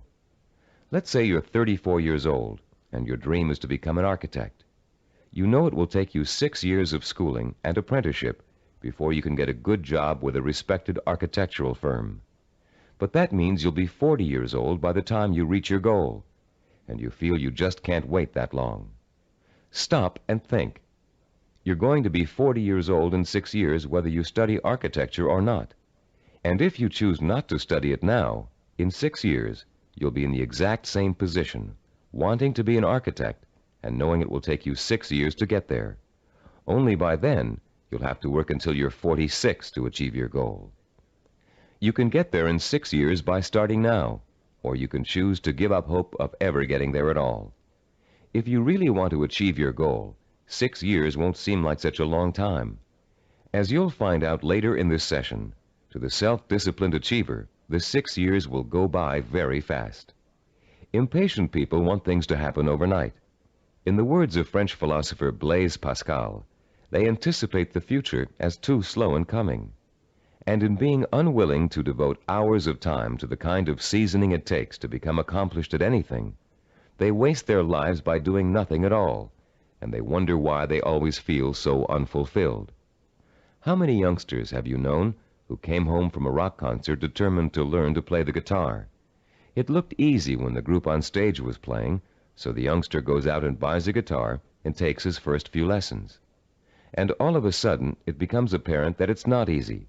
It's going to take years of hard work and effort to learn to play really well. So the youngster loses interest and gives up, bored with the tedium of practicing scales for hours.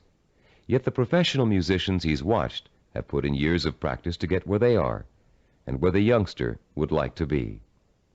The great artist Pablo Picasso was once approached by an admiring woman in a restaurant. Having recognized him, she asked him to draw something, anything, on a napkin for her. She told him she'd pay him whatever he thought was fair, if only he would provide her with this impromptu work of art. Picasso agreed and spent 5 minutes drawing a picture on the napkin. When he was finished, the woman picked the napkin up in delight. How much did he want for the picture, she asked. Calmly, Picasso replied, $10,000. Dumbfounded, the woman began to argue with him that a picture drawn on a napkin in 5 minutes couldn't possibly be worth that much. But Picasso just smiled and said, Madame, it may have only taken me 5 minutes to draw the picture, but it took me 40 years to learn how to draw it. 40 years. Does that seem like an interminable amount of time? To a master artist seeking the ultimate expression of his talent, a great scientist seeking a cure for disease, or an ambitious businessman trying to turn a small company into a Fortune 500 corporation, 40 years can seem to fly by overnight. To the dedicated, self-disciplined achiever, time is nourishment for what he wants to accomplish. And that time is well spent, taking step after step in a continuous effort to achieve a specific goal. The achiever does not get sidetracked. Every day he concentrates on the micro tasks that make up his macro purpose. And each completed micro task becomes a source of pleasure and a reward in itself. Top newscaster Eric Sevareid achieved his macro purpose by actually ignoring it. Instead, he concentrated on the micro purposes that would help him accomplish his goal. Sevareid tells the story in his own words. Once when I relinquished my job and income to undertake a book of 250,000 words, I could not bear to let my mind dwell on the whole scope of the project. I would have surely abandoned what has become my deepest source of professional pride. I tried to think only of the next paragraph, not the next page, and certainly not the next chapter. Thus, for 6 months, I never did anything but set down one paragraph after another. The book wrote itself. Years ago, I took on a daily writing and broadcasting chore that has totaled now more than 2,000 scripts. Had I been asked at the time to sign a contract to write 2,000 scripts, I would have refused in despair at the enormousness of such an undertaking. But I was only asked to write one, the next one, and that is all I have ever done. You can learn to work in microtasks by following your step-by-step plan for success and concentrating only on each step at a time. But you cannot learn seasoning as if it were a skill. Seasoning is an attitude that must be adopted and made part of your mental framework if you are able to achieve your lifelong purpose. It is crucial to self-discipline. More than that, it is actually at the heart of self-discipline. Besides seasoning, the self-disciplined achiever experiences something we call time quickening. Time quickening does not mean taking shortcuts, as you might first guess. Rather, it represents what happens to your perception of time as you become involved in the pursuit of your goal. Time quickening is an almost magical experience where time seems to disappear and you know you're in complete control of what you're doing. When it happens, you feel energetic, concentrated, and completely absorbed in your task. We've all experienced time quickening when we're doing something we particularly enjoy. For you, it may have happened while you were reading an exciting murder mystery, watching an action-filled movie, playing a game of tennis, or even weeding a garden. Time quickening takes place whenever you find yourself completely engrossed in something to the point where nothing can distract you. The moments fly by so quickly, you're just not aware of them. Past and future seem to disappear, leaving only you and the task you're engaged in. And after what only seems like minutes, you look up and notice in shock that a great deal of time has passed. Dreams are a reverse example of this phenomenon. Although you may often wake up feeling as if you've been dreaming a particular dream for hours, the whole thing has actually taken place in just a minute or two. The human mind has the amazing ability to alter our own perception of time. Once you learn to use this ability to your advantage, you will no longer be discouraged at the thought of having to spend so much time pursuing your goal. Scientific research has shown us how to trigger the experience of time quickening. You can actually learn to consciously create the sensation that time has stopped. You can do it by becoming single-mindedly and uninterruptedly involved in an activity for a significant period of time. Time quickening occurs when you surrender your attention and your senses to something outside of yourself. There are 6 steps you can and must take to experience the benefits of time quickening. Listen to them carefully, and then try to recreate them, first with lesser tasks that may or may not be related to your goal, then with your actual micro-purposes. First, create or find a working environment that is free of distractions and potential diversions. Second, focus on doing one task at a time and stick with it until it is completed. Third, surrender yourself to the task at hand. Work hard and work well, and don't stop working until you have finished as much or more of the task as you started out to do. Fourth, plan to work uninterruptedly for a significant span of time, several hours if possible. Fifth, don't watch the clock as you work, and don't continually compare how much you've accomplished against how much you still have to do. Sixth and last, stop working when your thinking becomes muddled due to fatigue. The first few times you try using these 6 steps, you may have a hard time following them all. But the more you practice, the easier it will get.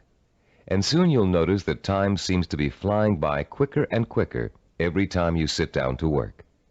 Time quickening makes work enjoyable and helps prevent the normal wear and tear of work on your mind and your nerves.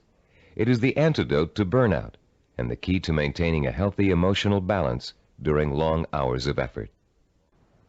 Time quickening will enable you to successfully complete the string of microtasks that over an extended period of time will take you closer and closer to the completion of your macro goal. And if your goal is years away, time quickening will make it seem to all happen so quickly that the illusion of overnight success will almost seem as if it's coming true. Using time quickening to follow a step-by-step plan for reaching a goal is one way to make that goal appear closer than it really is. But time quickening won't do you any good if you find you can't even get started on your micro-tasks. For most people, the biggest enemy of success is procrastination, postponing doing the work you know you must do in order to accomplish your ambitions. Like most people, you may think procrastination is relatively harmless, a trivial problem that you don't really need to worry about. But there's nothing trivial about a habit that is the cancer of self-discipline. Procrastination is an achievement killer, and unfortunately, the more often you succumb to it, the more habitual it gets and the harder it is to deal with. Procrastination is a serious deterrent to self-discipline, and it takes a serious effort to overcome it. In the next part of this session, we're going to explore some common reasons for procrastination and the most effective ways of overcoming the would-be achiever's most self-defeating habit. Psychological research tells us that chronic procrastinators fall into three groups. The first group fears failure. The second group fears success. And the third group uses procrastination as a way of rebelling against authority. Let's examine each of these groups to see how they turn their own psychological problems into reasons for procrastination. The first type of procrastinator may actually already be a successful business person or professional, but he or she is successful only up to a point. These people set such high standards for themselves that they live in constant fear of not being able to meet those standards. They cripple their own efforts to succeed by working at less than their capacity, so they are never really challenged and therefore never will fail. People who are successful early in life, usually in school or in an athletic career, often turn into this type of procrastinator. Take Sarah, for example, a city planner who graduated at the top of her class from Stanford University. Soon after graduation, Sarah joined the planning director's office in a major West Coast city. One of her duties is to generate reports for her boss to use in making important presentations. Sarah has begun putting off doing the reports until the last minute. While she collects the material in time, she finds that she dawdles with the writing process until the night before, or sometimes even the morning of the presentation. She then rushes through the writing and ends up turning out an adequate but far from superlative report. What Sarah manages to do in each case is avoid testing herself to the maximum. She is not certain whether she can live up to the high promise of her success in school. By putting off her work till the last minute, she doesn't have to find out the truth about her abilities, because of course at the last minute, nobody could be expected to turn out a perfect report. In the course of this kind of procrastination, Sarah has picked up a new skill called brinksmanship. She flirts with catastrophe by not doing her work in time, then pulls herself out of the brink at the last minute. If her performance doesn't measure up, she can always blame lack of time for failure. When her performance is good, she can applaud her ability to come through in the clutch. All that Sarah is proving is that she can do an adequate job at the last minute. The real test, what she'd do with the report if she took the time to work on it, has never been faced. The second group of procrastinators are afraid of the very thing most people are striving for: success. Some of these people are simply afraid to stand out from the crowd. They don't want to be seen as different. Many are afraid that if they are too successful, they will outgrow marriage partners, families, or friends. These people limit their own performance, actually holding themselves back, because they fear the kind of change success may bring to their lives. The third group of procrastinators is constantly rebelling against authority. These are the people who put off doing their work because it gives them a feeling of control over their boss. Rebellious procrastinators spend their lives reacting to a fear of being controlled or dominated. Whenever something is expected of them, they react by procrastinating just to prove that they are the ones in power. If you're a procrastinator, you probably fall into one of these three groups, or you may find you have a little bit of each type of procrastinator in you. Understanding the reason for your procrastination is your first step towards overcoming it. It's especially important for you to realize how self-destructive and self-defeating procrastination is. Whether you're rebelling against someone or responding to an inner fear, procrastination will eventually hurt you in everything you try to do. There are a number of techniques you can use to help overcome the habit of procrastination and replace it with energetic, efficient, inspired action. William James, the great Harvard University psychologist and philosopher, who already taught us in Session 5 the value of acting as if we are what we want to be, has a very practical solution to procrastination. James suggests, do something every day for no other reason than you would rather not do it at all. Listen again.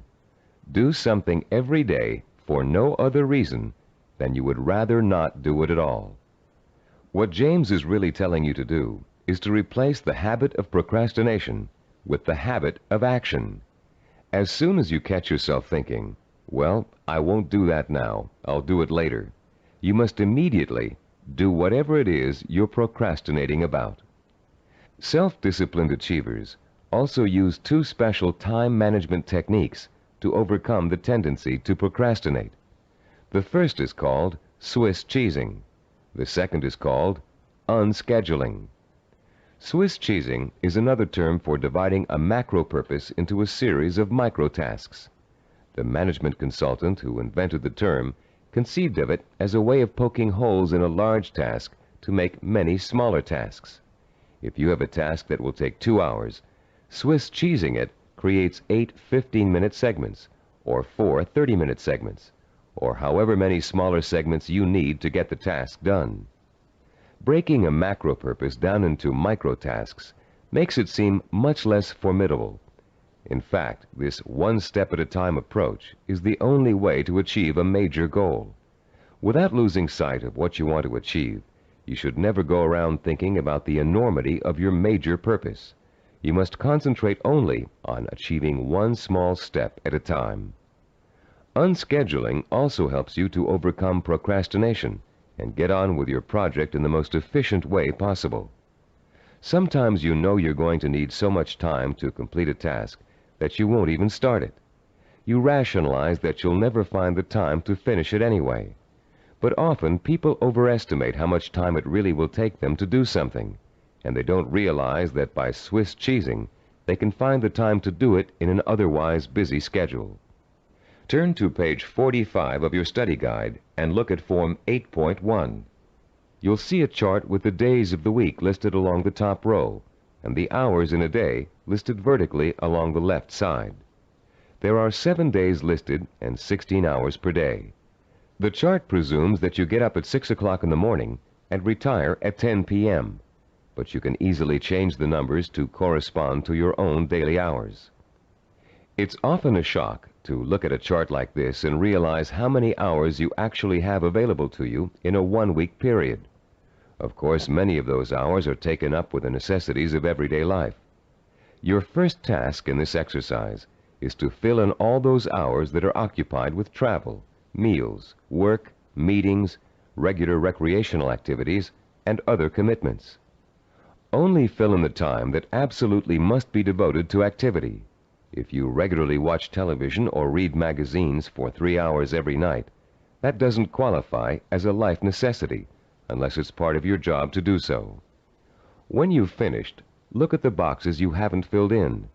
These represent your free time, time you have full control over and can devote to your own micro projects. You may be amazed to find that you easily have 20 or 30 hours per week of free time to devote to your project. And if you include time that's spent commuting on a bus or train, the hours may add up to considerably more than that. Once you've ascertained when and where your free time occurs, you can begin allocating that time to your micro projects. When the hour arrives to start working, remember William James' advice and do it now. Work uninterruptedly during that time, taking scheduled breaks only as necessary. And don't allow yourself to get sidetracked. Working uninterruptedly means learning to say no when people try to take you away from your work. If a friend calls up and asks you to go bowling while you're working, you must learn to refuse. Make a date to go some other night, but complete your working hours in the time you've allotted to them. Let your family know that you're serious about completing your tasks. Schedule time to enjoy being with them, and let them know that when you're working, you are not to be interrupted. After successfully completing each work session, fill in the blank hours on your chart with a special colored pen or pencil. Choose a name for your project and fill in the blanks with that name. It will soon become extremely rewarding for you to look at the chart and see the red or green boxes begin to take up considerable space on the page. More rewarding, you'll begin to see real progress in your effort to complete your micro tasks. As you learn to devote uninterrupted time to your work, you'll find the time-quickening experience begin to occur more and more often, and you'll be less and less inclined to procrastinate. Soon your micro-projects will become as much a part of your life as eating and sleeping. And an excitement will take hold as you begin to realize that yes, you are working steadily toward your goal. And not only can you really do it, you are really doing it. Be careful not to overcommit yourself in terms of time spent on your project. Your goal is not to exhaust yourself. And beware of trying to go in too many directions at once. That can cause the kind of anxiety that will make you want to give up before you even get started. Concentrate on accomplishing one task at a time. That task will get done, and then you can start on the next, which will also get done, and so on. Keep in mind through all of this that your objective is not to punish yourself with work in every free hour you have during the week. Working towards a macro goal by accomplishing micro tasks should not be an unpleasant experience. By creating a healthy balance between work and recreation, you'll find yourself looking forward to those hours when you can devote yourself to pursuing the goal that will make life truly worthwhile for you. You'll reach a point where you wouldn't trade those hours for anything in the world. You've come a long way in this session. You've learned how to overcome the tendency to procrastinate, how to experience time quickening, and how to learn to value seasoning as inevitable in reaching any goal. We'd like to make one more suggestion to you before ending this session. Put up a sign at your desk, table, or other workspace. A sign in big, bold letters that you can see every time you look up. This sign should say, "Use time or lose time." Let it serve as a constant reminder that time marches on, whether you're working toward your goal or not.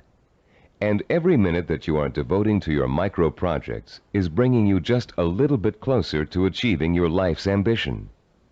In the next session, you'll find out how self-disciplined achievers master the skills and knowledge they need to make their vision a reality. And you'll learn to broaden your own new field of knowledge by overcoming your learning blocks and harnessing your built-in powers of intelligence and discipline. In this session, we're going to talk about how you can identify and learn the knowledge and skills you need to master in order to achieve your vision and purpose. As we've repeated throughout this Neuropsychology of Self-Discipline program, any goal worth achieving takes preparation and careful, patient work.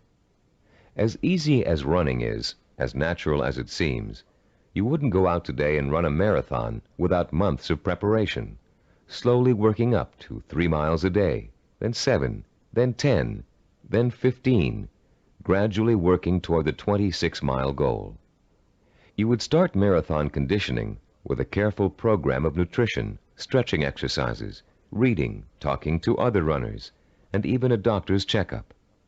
You'd determine what knowledge and skills you'd need to accomplish your goal of 26 miles, and you'd accumulate the knowledge and skills step by step until your goal was achieved. The goal of this session is to help you learn how to learn. Many of us were programmed years ago with the belief that there are certain things we just cannot learn. We were tracked in school into one path or another because of test results which told us we had no aptitude for a particular subject area, or by teachers or counselors who believed we were best suited for one discipline over another.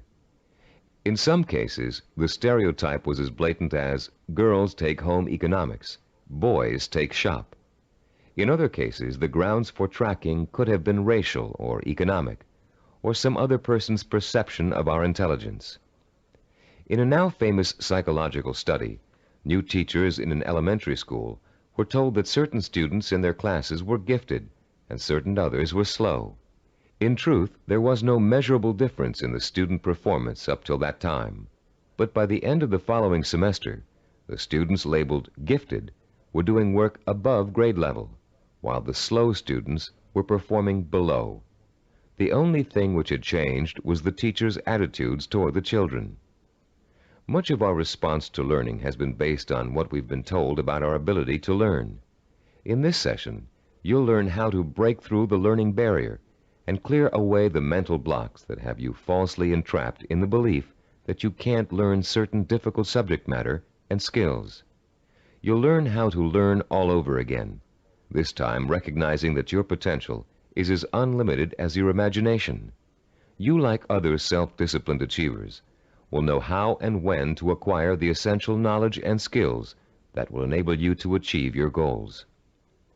In our research into human achievement, we found that the world's most persistent and successful people had developed a four-step approach to learning that ensured they would successfully acquire the knowledge they need to achieve their goals. The process is a simple one. Listen carefully as we go over its basic components. First, they're able to determine what new skills and knowledge they must learn in order to achieve their goals. Second, they call into play their belief in their ability to learn. They believe they can learn any subject or skill, no matter how difficult it might be. Third, they're patient. They understand that acquiring new knowledge and skills is often a slow, step-by-step process that requires systematic trial and effort. No matter how young or how old, the learner must go through the same progression of acquiring knowledge and skills. And fourth, they develop their own effective, personalized system for learning, a simple learning formula they can apply to any subject matter to efficiently and thoroughly master goal-relevant knowledge and skills. Let's delve into each of these steps in turn to see how they can be applied to your own learning efforts. The first step of a learning program to acquire a new skill can be approached much like the planning work we dealt with in Session 7. You can design a similar flow chart with an activity box labeled Start and a box labeled Finish. The intermediate steps are, of course, other activity boxes. Activities which must take place at the same time must appear one above the other. The activities that follow each other in chronological order are listed from left to right. The activity that comes first is to the left of the activity on the right. Any research you have to do, consultations you have to make, background materials you have to accumulate, all are entered on your flowchart in the proper activity boxes. Let's assume for a moment you're just about to begin your first year of college. Your ambition is to become a neurologist. You know that to get into medical school, you have to excel in college pre-medicine. The thought of taking 4 years of math, chemistry, and biology seems pretty intimidating, and becomes even more intimidating when you realize that you have to have almost a straight A average in those subjects to be even considered for medical school admission. The intimidation would quickly go away if you could develop a 4-year visual network plan that outlines specifically what you had to learn and in what order you would have to learn it, year by year. Then, upon viewing the completed network plan, look at it and develop the deep inner belief that you have it in yourself to master each of the subject matter areas. Let's work through a visual network plan for successfully completing college pre-med.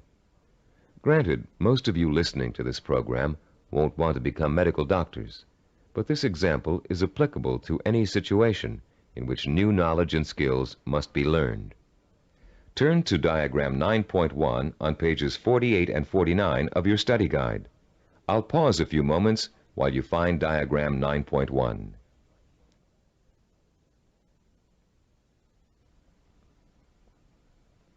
As you can see, there are 3 visual network plans. The first one outlines the chronological steps to becoming a neurologist. We call this a macro plan, with the objective of becoming a neurologist. Below that is the micro plan with the objective to graduate in pre-medicine in 4 years with a minimum 3.5 grade point average. The micro plan is broken down into 2 levels. The first level is visually represented in 2 steps. The Start, labeled number 1, and Graduate with a Bachelor of Science in Pre-Med, labeled number 3. This first level has actually been extracted directly from the macro plan. Now look at page 49 and the Level 2 diagram. As you can see, Level 2 is an expanded version of Level 1. Through the study of the college course catalog and after talking at length with college advisors, you have identified the pre-med requirements and have broken them down into a prerequisite chronological order. This visual network plan then serves as the step-by-step map for completing your pre-med program, the first step in your macro objective of becoming a neurologist. As you look at the visual network plan for completing pre-med, what type of emotions do you experience? Do you feel intimidated at the prospect of excelling in the hard sciences? Do you doubt your ability to learn such difficult subjects and to learn them so well that you finish each course at the top of your class? If you feel intimidated and experience doubt, then you probably won't make it.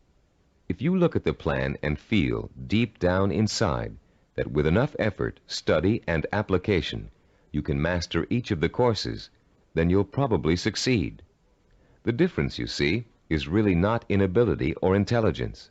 Rather, it is an attitude, your belief in yourself. The belief in yourself as someone who is capable of learning is 90% of the learning hurdle. The other 10% is single-minded application mixed with ability. The belief in yourself as someone who has the ability to learn is the second step involved in the self-disciplined achiever's pursuit of goal-related knowledge and skills.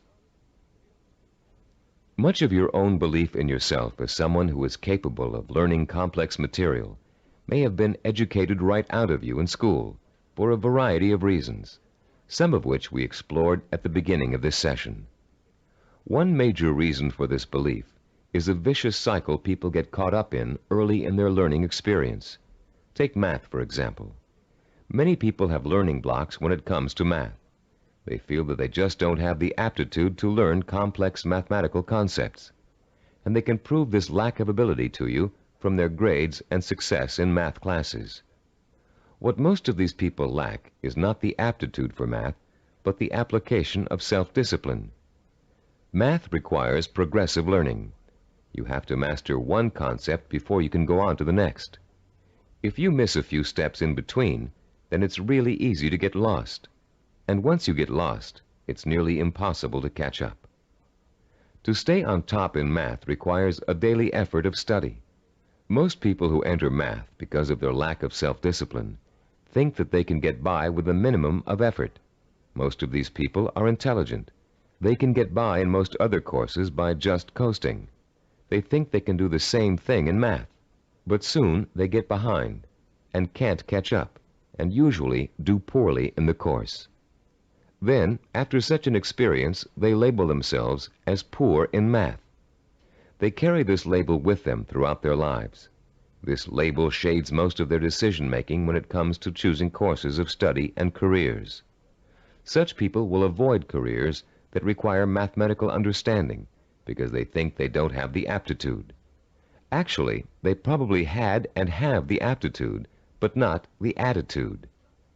Their life's potential was stunted by a false assumption.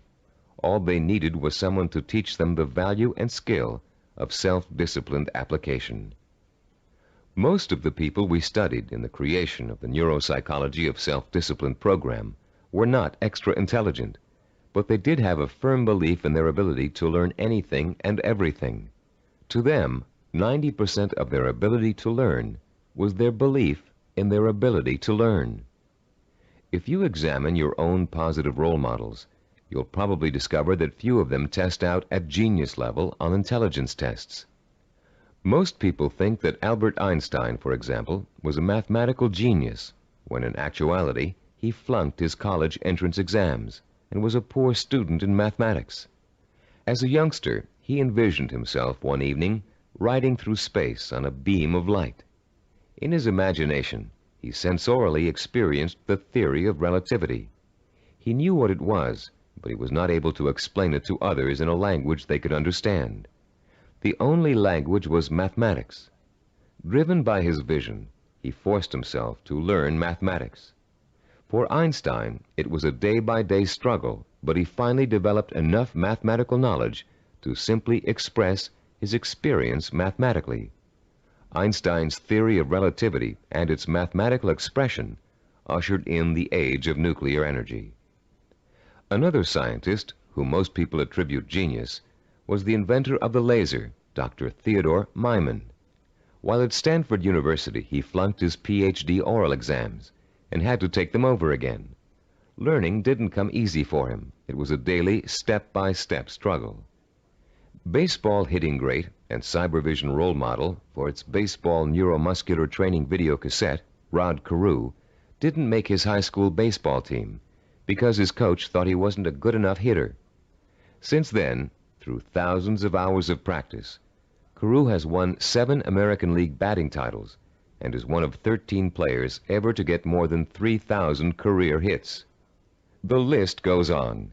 Famous author, philosopher, and scholar Leon Uris flunked high school English 3 times.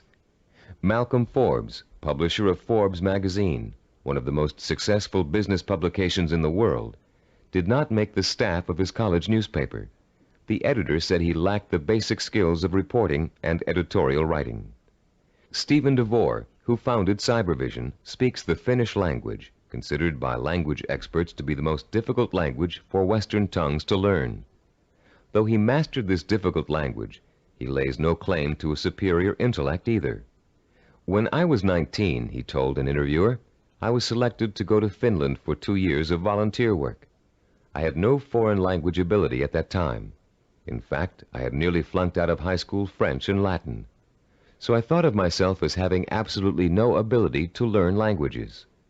With this negative attitude, DeVore entered an intensive language program for 2 months before he left for Finland. It was something like 16 hours a day with a group of 10 others. I finished last in the group, he recalls. DeVore went to Finland, where he spent 5 miserable months unable to communicate. I couldn't do anything. I was incredibly frustrated. I'd lose patience when people were talking. Then one day I went to the park, and in the park there was a man giving instructions to his dog in Finnish. The dog obviously understood him and was obeying all of his commands. I thought, this is ridiculous. I'm smarter than a dog. If a dog can understand Finnish, so can I. In the 2 months following this experience, DeVore became fluent in the Finnish language. He learned to speak Finnish so well that he served as a translator for American businessmen and their families traveling to Finland. Buoyed by the accomplishment of learning Finnish, DeVore returned home after 2 years and went back to college. Where before he had been a lackluster C student because he was convinced he couldn't learn, he received straight A's and academic scholarships for the rest of his college and graduate school years. Which proves another point about learning, success, and attitude. Once you have successfully learned a subject or skill, it bolsters your confidence in your ability to learn other skills. Once you've proven to yourself that a negative concept you had was wrong, you begin to realize that all of your negative concepts may be wrong. What you couldn't do in the past, you can now do. You can do it because finally you believe you can do it. Breaking the cycle of a negative attitude may not be easy, but once you do, you'll be far less inclined to get back into the cycle. That's why small steps and small accomplishments are so important in pursuing a macro goal. You may look at a map for becoming a neurologist and say, I'll never get through all those math courses. But if you get 1 A in algebra, you'll realize that you can. Another way of expressing this is that success in learning begets more success. Once you have successfully learned a subject or skill, it bolsters your confidence in your ability to learn other skills.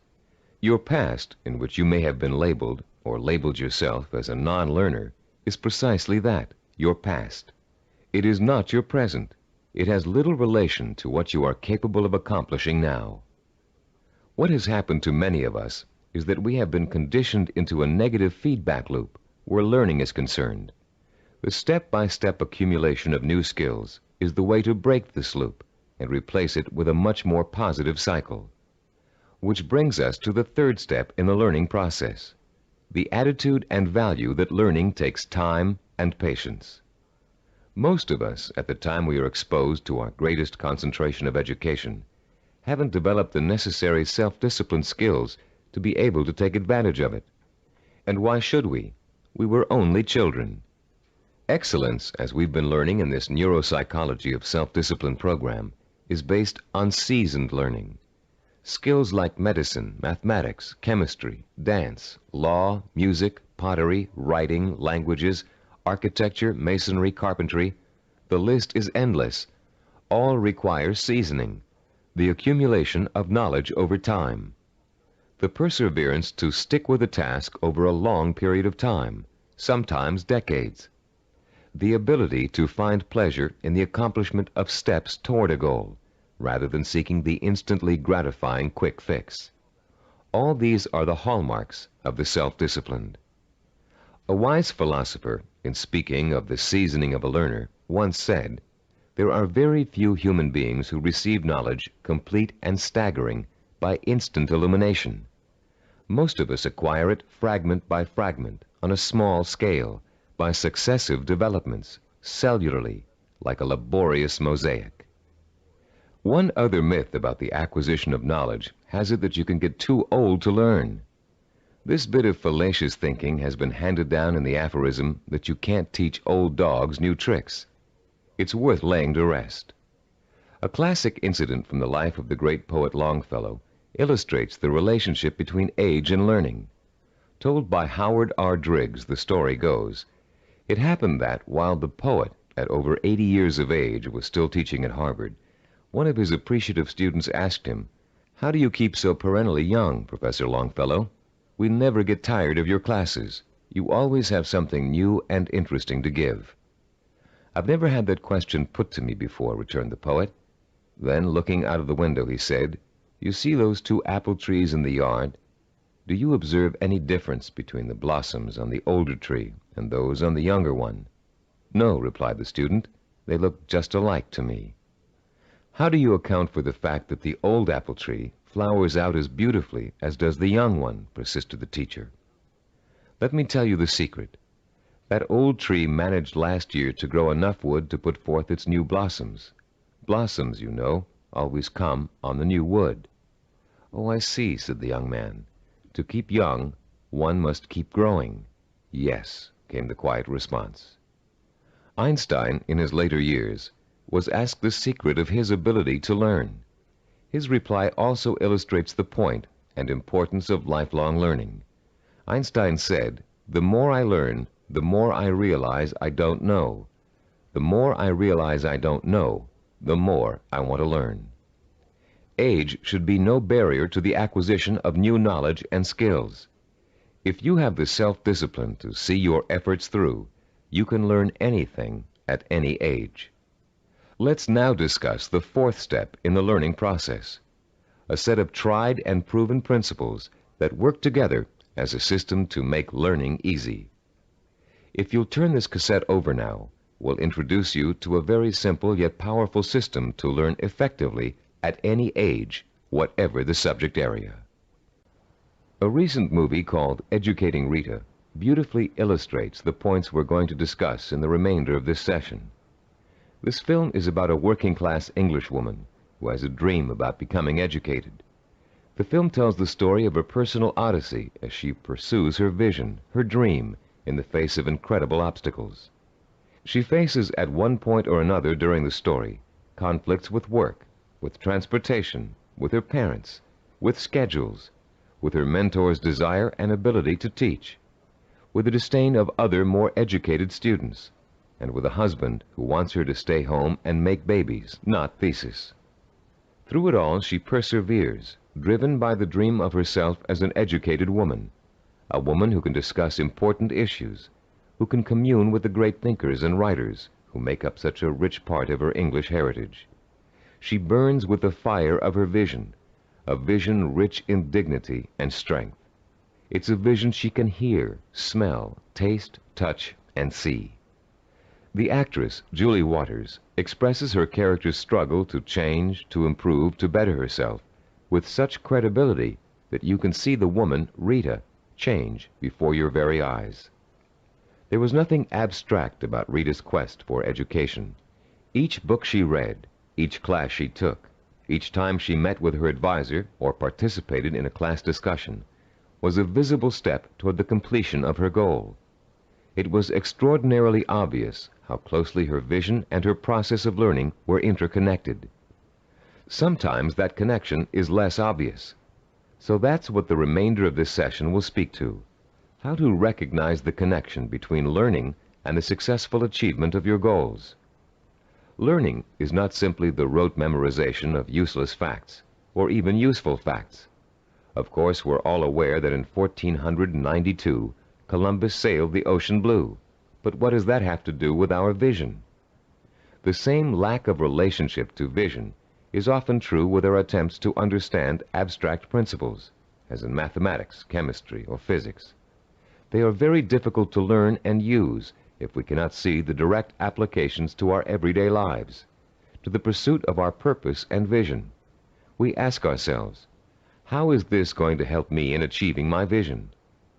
Cybervision founder Steve DeVore recalls signing up for a course in statistics when he was attending graduate school. He hadn't taken the prerequisite higher math courses, but had gotten permission from the instructor to take the course anyway. DeVore's instructor, however, issued a dire warning at the beginning. Without those prerequisite courses, DeVore stood a good chance of failing. But forewarned is forearmed, and DeVore found a way to overcome his lack of preparation. The first week of class, he found himself swamped with mathematical concepts that were abstract and confusing. The only way I could make sense out of what was going on, he says, was to take each abstract principle and make it concrete. Instead of talking about X's, Y's, and Z's, I made them into apples and oranges, and I ended up with the second highest grade in the class. I find this concreteness also ties into vision, DeVore continues. Whenever you have to learn something that seems beyond your grasp, remember your vision and why you have to learn it. Then it will seem real and vital, and you'll have an easier time dealing with it. Whatever you have to learn, no matter how abstract or detailed the information, if it's necessary for your vision, then you can embody that information with your vision. Then it becomes something real and vital. You can put a handle on it. You have a reference for it. You've been learning the importance of vision all throughout this program. The sensory-rich, detailed kind of vision you created in Session 6 and are continuing to create on a daily basis. Making those visions concrete, you'll recall, sometimes even involved putting clippings or photographs of a desired goal upon the wall. This kind of work to strengthen vision is also at the heart of learning.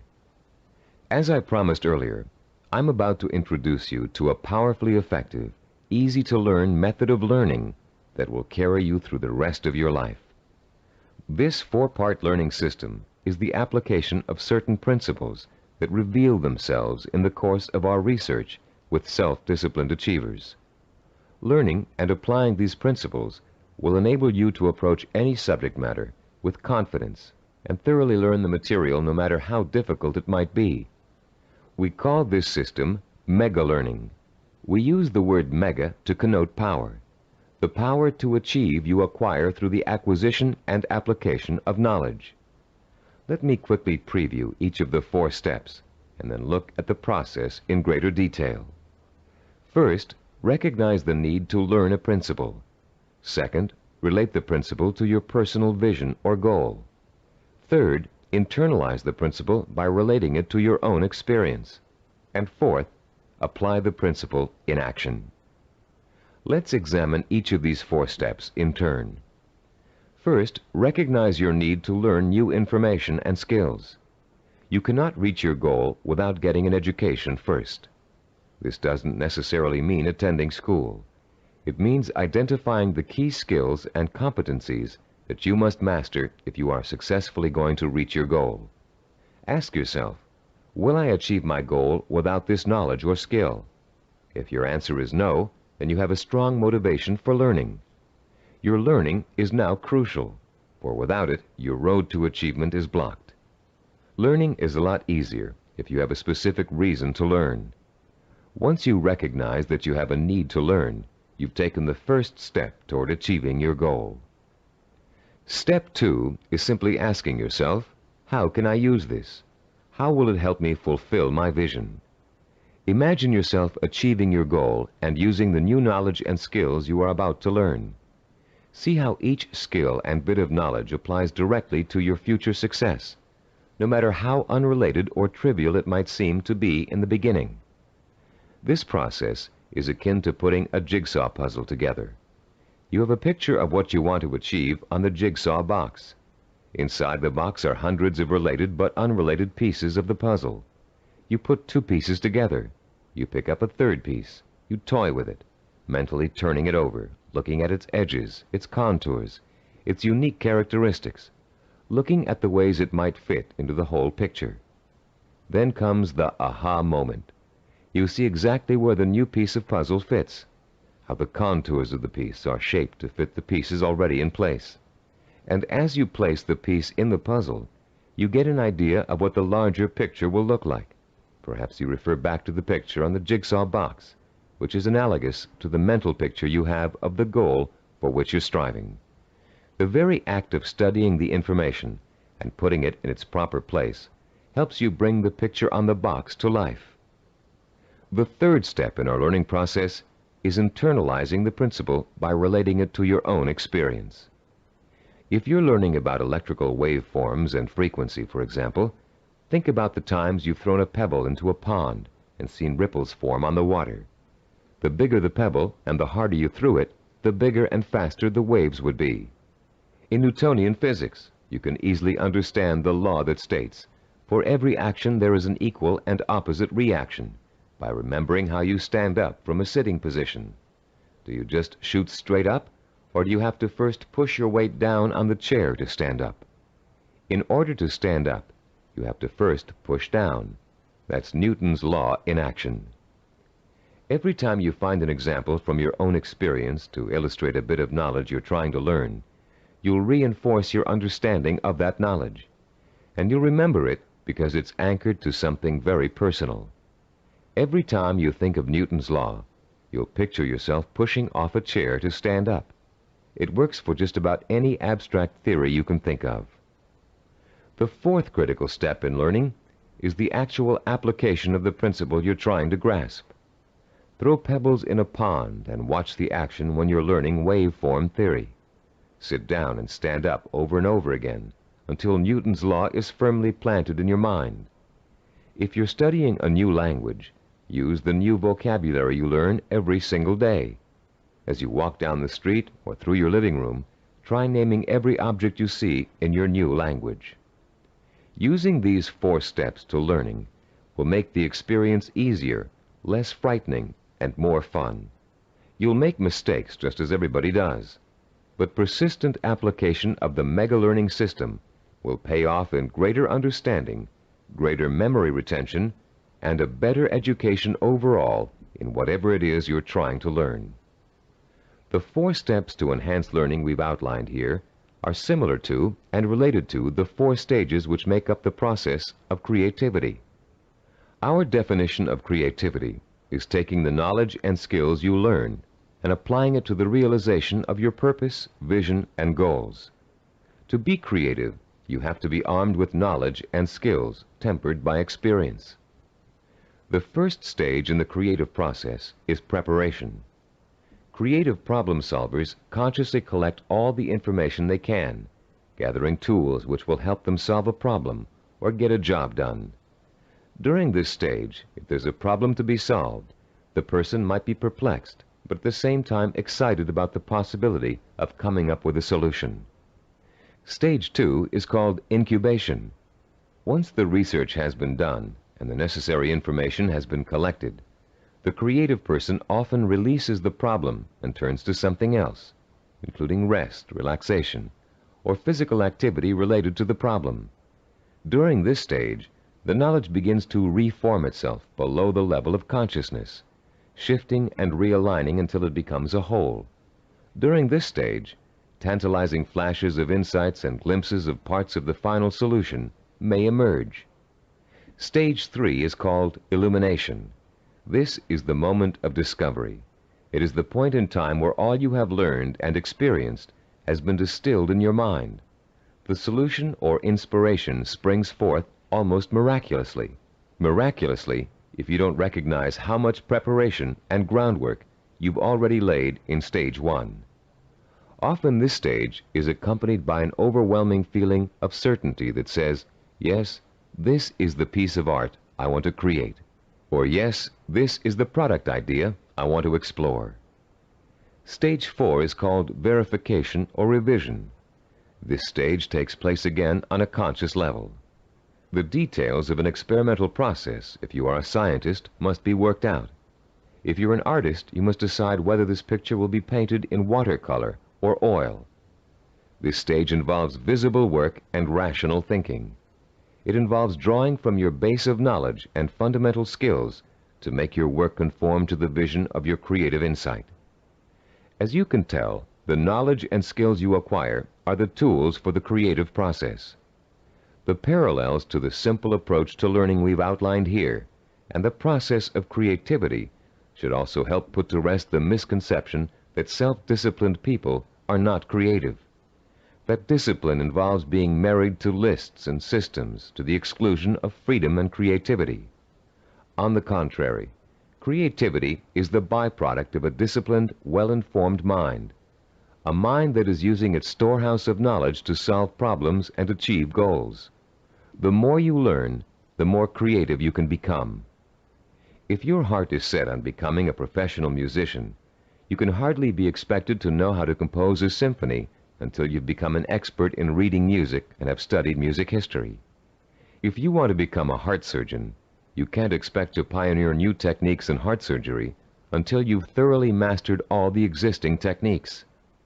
If you want to start a business, you must first study how other businesses are run, and then make your own decisions about how your company will work. If the realization of your vision requires the mastery of new knowledge and skills, I hope that learning will now be a stepping stone rather than a barrier to the creative realization of your goals. In our next and last session, you'll learn how to develop the twin pillars of the self-disciplined character, persistence and perseverance. And you'll be well equipped to begin your long and fruitful journey towards the goal you've chosen as your most important ambition. I'd like to begin this final session with two true stories that illustrate the value of persistence and perseverance in any of life's endeavors. The first story is about a mountain climber named Don Bennett.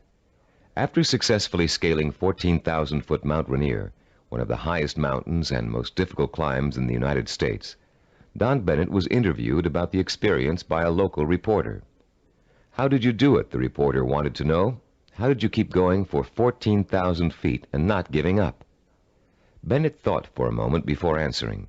Then he spoke slowly, trying to get the reporter to understand the mental process that led him to the peak of that mountain. "Starting months before the climb," Bennett said, "I created a vision of myself at the top of the mountain.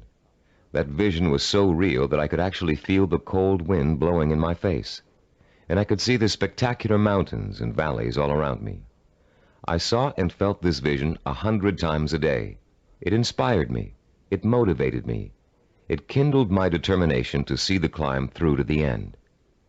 During the climb itself," he continued, "I drew upon my vision for inspiration. When the going got tough, I saw myself at the top of that mountain just as clear as could be. And then finally, I reached my goal and my vision became a reality." The reporter was impatient with Bennett's explanation. Yeah, he said, "I've heard all that vision stuff before. But that doesn't explain how you did it. You're an amputee. How did a one-legged man climb a 14,000-foot mountain?" Don Bennett looked the reporter straight in the eye and said quietly, "One hop at a time. My vision became a reality, one hop at a time." Our second true story takes place during the last few weeks of World War II. Don McCall was a seaman on the Navy ship Indianapolis, which at the time was cruising the Philippine Sea. Suddenly, the ship was struck by Japanese torpedoes, and immediately it began to sink. McCall was asleep below decks when the first torpedo hit. He instinctively grabbed his life jacket and made his way up to the deck as the ship began to roll over. As he launched himself into the churning sea, the ship sank, taking 300 men with her. Another 900 or so had been pitched into the water. "I made up my mind that I was in big trouble," McCall told an interviewer, "and I also made up my mind that I would do whatever I had to do, no matter how painful, to survive." The first thing McCall did was to move away from the other survivors and float alone. He knew about the dangers of mass panic, especially if there was a shark attack, and he knew he'd stand a better chance if he stayed away from the other men. McCall also protected himself from exposure in the blistering sun by keeping a life jacket over his head. He kept a hose on his person so he could retreat underwater in case of a Japanese attack. And most important, he kept in mind the lesson he had learned about the danger of drinking seawater, no matter how thirsty he got. For days, McCall watched men succumbing to mass panic and hallucination. He watched them being torn apart by sharks, while he escaped attack by remaining perfectly still. He watched them drinking seawater and dying of dehydration, while he swallowed his own desire to drink. He watched them dying all around him, while he remained alive. 4 days later, a Navy patrol boat plucked an exhausted 90-pound McCall out of the sea. He had survived 4 days without food or drink in the blistering sun, in shark-infested waters. An incredible feat, and he had proved the power of self-discipline even in holding death at bay. Like mountain climber Don Bennett, McCall never lost sight of his vision, staying alive. He used all his knowledge and skill to make that vision come true. He resisted drinking seawater to get immediate gratification of his thirst, which would have killed him. And he found creative solutions to the problems of exposure to the sun and Japanese attack. Both Bennett and McCall used self-discipline to endure terrible physical hardship and achieve seemingly unachievable goals. Your own goal may not seem as urgent as theirs, but the principle of achieving it remains the same. Through vision, commitment, patience, and creative application of knowledge and skill, you can see your goal through to the end. But the ultimate key to your success is what this session is all about: persistence and perseverance. In this session, you're going to learn what persistence and perseverance are really all about. You'll be taught how to develop both of these critical qualities through the application of 5 simple principles. You'll find out how to turn problems and setbacks, even agonizing situations, into positive learning experiences that will actually bring you closer to the realization of your goal. And you'll understand the value of never giving up, no matter how tough the journey gets or how endless it seems. First, let's define the words persistence and perseverance. Is there a difference between the two? Yes, a subtle one. Persistence means never giving up. Perseverance means persisting in spite of hardships, opposition, and setbacks. Mountain climber Bennett and Navy seaman McCall displayed both persistence and perseverance in their heroic efforts to reach their goals. Bennett had to use his one leg to hop at least 30,000 times to get up to the top of Mount Rainier. McCall had to stay calm and follow a life-saving plan while spending 4 days in shark-infested waters without any food or drink. These men reached their goals because they had already developed the qualities of persistence and perseverance. Now you are going to learn how to develop these qualities too. There are 5 crucial steps involved in learning how to develop into the kind of self-disciplined achiever who never quits and never loses sight of his or her goal. Listen carefully while I outline each one. The first step is to rekindle and refuel your vision and purpose every single day. Remind yourself daily of the rewards and benefits that await you when you successfully realize your goal. The emotion you draw from these constant reminders of why you're working so hard and giving up so many things will sustain your powers of persistence and perseverance. The second step is to firmly anchor the following attitude deep within your heart and mind. I can achieve anything I set my mind to. Nothing is impossible for me to achieve if I want it badly enough and am willing to pay the price for it.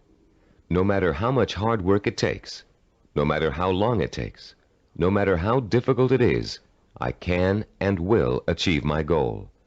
I will never forget that a journey of 1,000 miles begins with a single step. Step 3. Realize that obstacles are going to arise and setbacks are going to occur. Keep in mind that these difficulties are really opportunities to learn. Every obstacle that you overcome, every setback you bounce back from, strengthens your character and makes you smarter and stronger.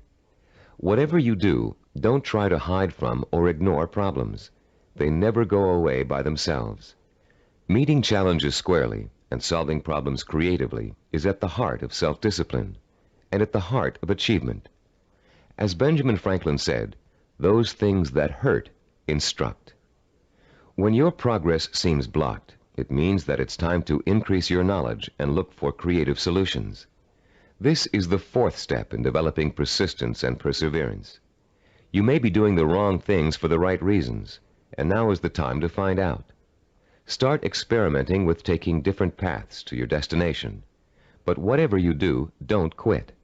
Most people quit when things don't work out as they planned, or when they realize how much hard work they're going to have to do. Remember, a failure is someone who has not learned from his mistakes. Step 5. Turn your work into fun. Make what you have to do into something you want to do. Working towards a lifelong goal shouldn't feel like a sacrifice, because that goal is what you want more than anything in the world. If you follow these 5 steps faithfully, your long road to success will turn into an exciting journey of knowledge, discovery, challenge, and reward. And for as long as you feel you're making progress, even hard work and minor interferences won't shake you from your purpose. The real problem arises when a major setback occurs, especially if it's unforeseen. A seemingly insurmountable obstacle is often enough to make even the most determined achiever decide that the fight simply isn't worth it. Setbacks make people give up just at the point when they should not. How can you deal successfully with setbacks? How can you learn not to feel like a failure when it suddenly seems that all of your hard work may have been for nothing? There are 5 ways you can turn every setback you encounter into a learning experience, one that will leave you stronger and wiser and more determined than ever to keep working toward your goal. Listen carefully while I outline each one in turn. First, never try to ignore a problem or handicap. Deal with your problems directly. Don't avoid them or try to hide from them. If you want to start a business but can't find people to back you up financially, that doesn't give you the right to plunge into your project with no capital and a lot of ideas for spending money. If you want to become a doctor but don't have the grades to get into medical school, it won't help you to start applying to schools you know you can't get into. When you have a problem, study it from all angles and try to determine the best way to proceed. Which brings us to our second point. Don't blame other people for your setbacks, and don't chalk it up to bad luck. You make your own luck in this life, and you have to solve your own problems. Learn to tackle them head on, being as realistic as possible and as level-headed as possible. Mentors can often provide a great deal of help in a bad situation. Try acting as if you are your own mentor. What would he or she do in your situation? Or what has he or she already done to overcome an obstacle similar to yours? Third, continually strive to strengthen your qualities of self-discipline. Setbacks often occur because of weaknesses in certain areas. Try to turn those weaknesses into strengths. Be your own severest critic, but not your own worst enemy. Don't tell yourself, I failed. Tell yourself, I slipped, but I'm going to pick myself up and go on. Fourth, in almost every setback, there's a seed of opportunity, a silver lining, if you will. Find it and use it. You may find yourself taking a slightly different path to achieving your goal than you first imagined, but you'll get there just the same. Take the new path and see where it leads you. Following this philosophy helps take the emotional sting out of setbacks and is a good antidote for discouragement, and it's a healthier way to react to a bad situation than deciding to give up. Fifth, always remember that no matter how difficult a problem is, or how insurmountable it seems, there's always a solution. A problem is only really a problem if you think you can't solve it. If you take the attitude that every problem has a solution, and you approach your problem with an open and creative mind, you'll find that solution. A young woman we know named Carol Napier was faced with and managed to overcome the kind of setbacks that might make anybody want to give up. Her story is so inspiring that we'd like to end this session with her example of what it's like to be a self-disciplined achiever who never quits no matter what.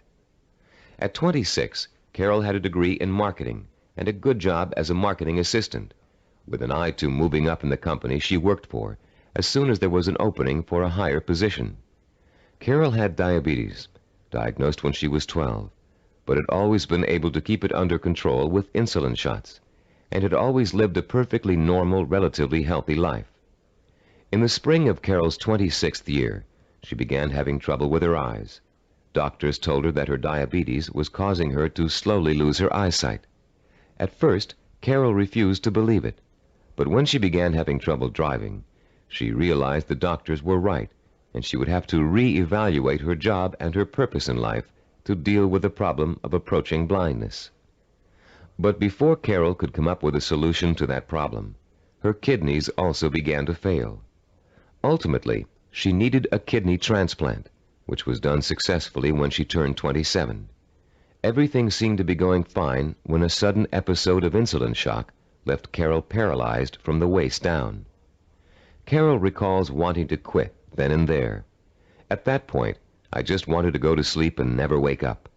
The depression got so bad that I realized I couldn't go on this way. I only had one choice, and that was to get myself out of this.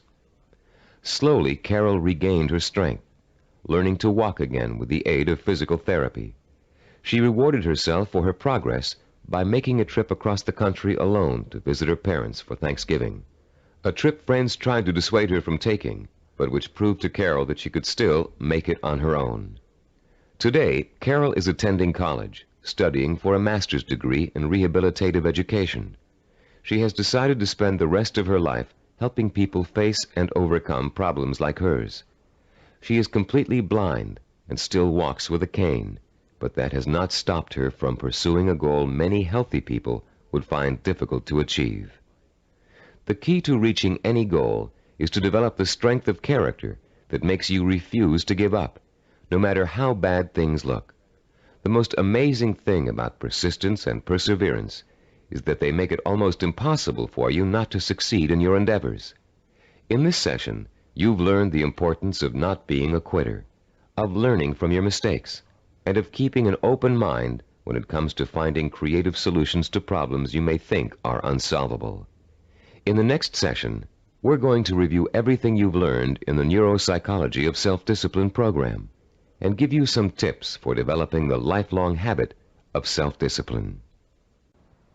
We're now coming to the end of the Neuropsychology of Self-Discipline, and now is a good time to reflect on what you've learned and how far you've come. It's also a good time to start thinking about how you're going to maintain and develop your self-disciplined character for the rest of your life, because the process of becoming an achiever never really ends. In the years to come, you'll find yourself learning from trial and error, from accomplishments, from setbacks, from disappointments, from rewards, from the feeling of satisfaction you get when a job has been well done. The more you achieve, the more you'll learn one of the greatest secrets of achievement. Success breeds success. Every small step you take on the road to your goal will make it easier to take the next step. And once you've achieved your goal, you'll probably find that there's another goal you want to achieve. Along the way, you'll delight in the process of watching yourself in action, making corrections in your methods and strategies as you strive toward your ultimate goal and the hundreds of smaller goals you will successfully reach on the way. Let's talk about the milestones you've already passed. In Session 1, which you listened to some time ago, you uncovered the master key to your highest potential, self-discipline. We defined self-discipline as the ability to work systematically and progressively toward a goal, to become positively obsessed with that goal, and to let that obsession lead you to accomplishment. We talked about the problems caused by lack of self-discipline. We learned about the waste of potential, the drifting from job to job, from relationship to relationship, of the person who has no real sense of purpose and an undisciplined approach to life in general. We also talked about the problems of wanting immediate gratification and how that always leads to failure because it means refusing to pay for success with hard work. There is no other way to be successful except through hard work. The words pay for shouldn't bother you. All accomplishments come with a price tag, just like something you might want to buy. And just as you will save for an item you really want to buy, cutting your budget and making financial sacrifices, you should also be willing to make sacrifices in order to reach your goal. You may have to give up time, recreational activities, other priorities in your life. But it won't be difficult to do, because reaching your goal will become a more important source of pleasure. In Session 2, you were introduced to the 10 characteristics of the self-disciplined achiever. These characteristics served as a model against which you could compare your own strengths and weaknesses. Let's review them quickly now, to refresh your memory and see how far you've come in absorbing the principles of this program. First, self-disciplined achievers have a strong sense of purpose. They have a cause or direction to which they have chosen to dedicate their lives. This cause gives them meaning in their lives and a reason to exist. Second, the self-disciplined seek out positive role models, called mentors, to teach them how to best approach their goal and overcome setbacks and obstacles along the way. Third, self-disciplined achievers use sensory images to provoke the kind of emotion that keeps them working toward their goal for as long as it takes to achieve it. Fourth, those possessing an iron will dwell on the fulfillment of their vision rather than on fear and failure. They have a positive attitude toward themselves and their goal and refuse to let setbacks get them down. Fifth, the self-disciplined achiever has a deep-rooted belief in his or her ability to achieve.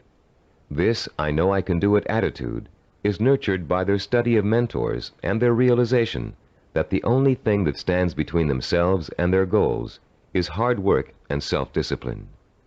Sixth, self-disciplined achievers have the ability to plan and organize. They know that a goal can never successfully be reached in a haphazard way. They understand that they must map out a blueprint for success if they are ever to realize their highest ambitions. Seventh, they know how and when to acquire the essential knowledge and skills they need to achieve their goals.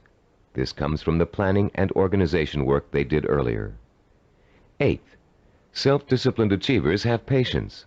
They understand the concept of seasoning and its importance in reaching any goal. Time does not frighten them. Ninth, people who achieve their goals do so through persistence and perseverance. They are stubborn in their efforts to achieve, and they never give up. 10th, self-disciplined achievers have a mature attitude toward pleasure.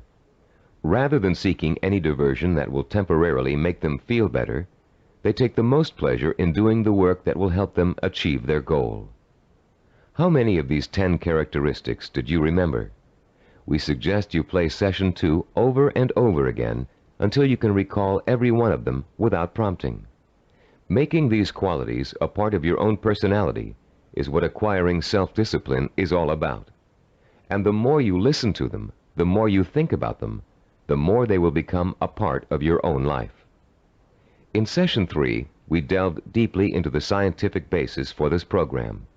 You learned how the key to success is developing the kind of constant internal motivation that keeps you on course through problems and setbacks, through temporary boredom or fatigue, through periods of doubt or discouragement. And you found out why other motivational programs fail to give you the sustenance you need to pursue your goal for weeks, months, or years. You learned about Dr. Carl Pribram's research into images of achievement and the critical role they play in motivating people to be successful.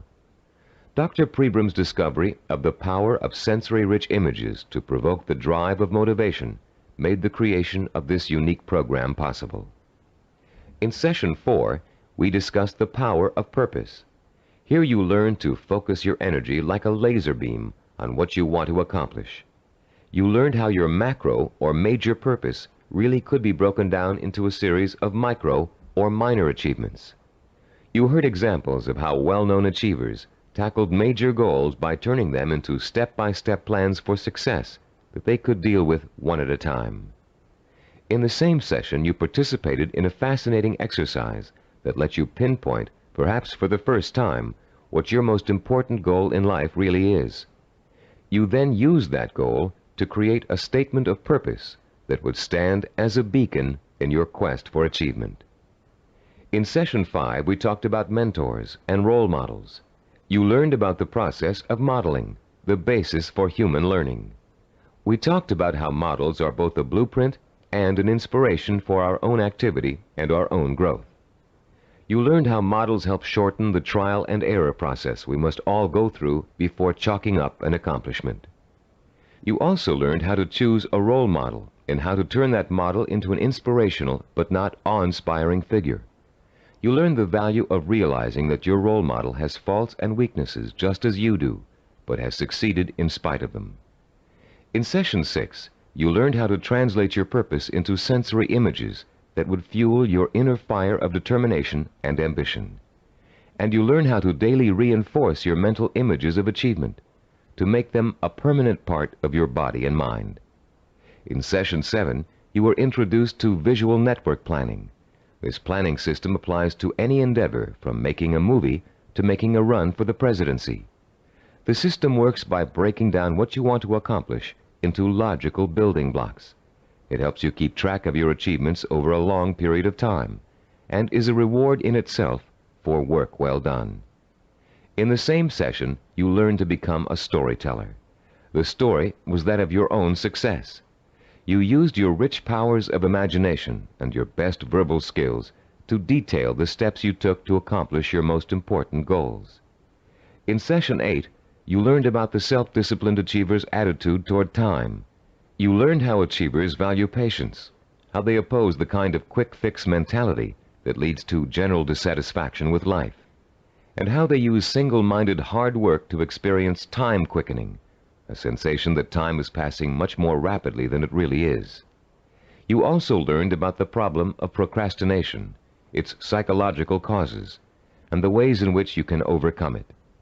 You learned why it is considered the single most important cause of failure, and why it's so important for you to develop a do-it-now attitude before you try to do anything else. In Session 9, you learned how to plan to acquire the knowledge and skills you need in order to achieve your goals. You were introduced to the concept of mega-learning, a powerful four-step system that enables you to master any subject, no matter how difficult or complex. You also learned how knowledge is the building block of creativity. You were introduced to a four-step process that lets you creatively channel your knowledge toward the kind of action that will help you achieve your goals. And you learned that your belief in your ability to learn is 90% of the learning process. Finally, in Session 10, you learned how to develop the powers of persistence and perseverance, the critical characteristics that will see you through to the successful completion of your vision and purpose, no matter how long it takes or how difficult it is. You heard several inspiring stories about people who persevered and achieved their goals through extreme hardship and even physical danger. And now, as we come to the conclusion of this program, I'd like to point out that acquiring self-discipline is a never-ending process. There won't come a day when you wake up in the morning and say, "Yes, I'm finally self-disciplined now. There's nothing more I need to do to develop strength of character and determination of will." Self-discipline requires a lifetime of commitment. This doesn't mean you won't develop the habits of self-discipline in a relatively short period of time. It simply means that you must always be vigilant about how you are approaching your goals and what your purpose in life really is. It's all too easy to get sidetracked in something that feels comfortable, but is not what you really set out to achieve. Every small victory will become a cause for celebration, and a chance to renew your faith in your own ability to achieve whatever it is you want in life. And as you achieve it, you will find yourself becoming the kind of person you've always admired, the kind of person who could pursue a goal so single-mindedly, so stubbornly, and so patiently that he or she could not help but achieve it. I'm Richard Gebhardt. Thank you for joining me in this Cybervision program. This is released for the sake of education. This is a brief key insight about all the concepts of the book. We provide free audiobooks, key insights, summaries, and brief study notes on the concepts of the books. So make sure to subscribe and become a part of our family.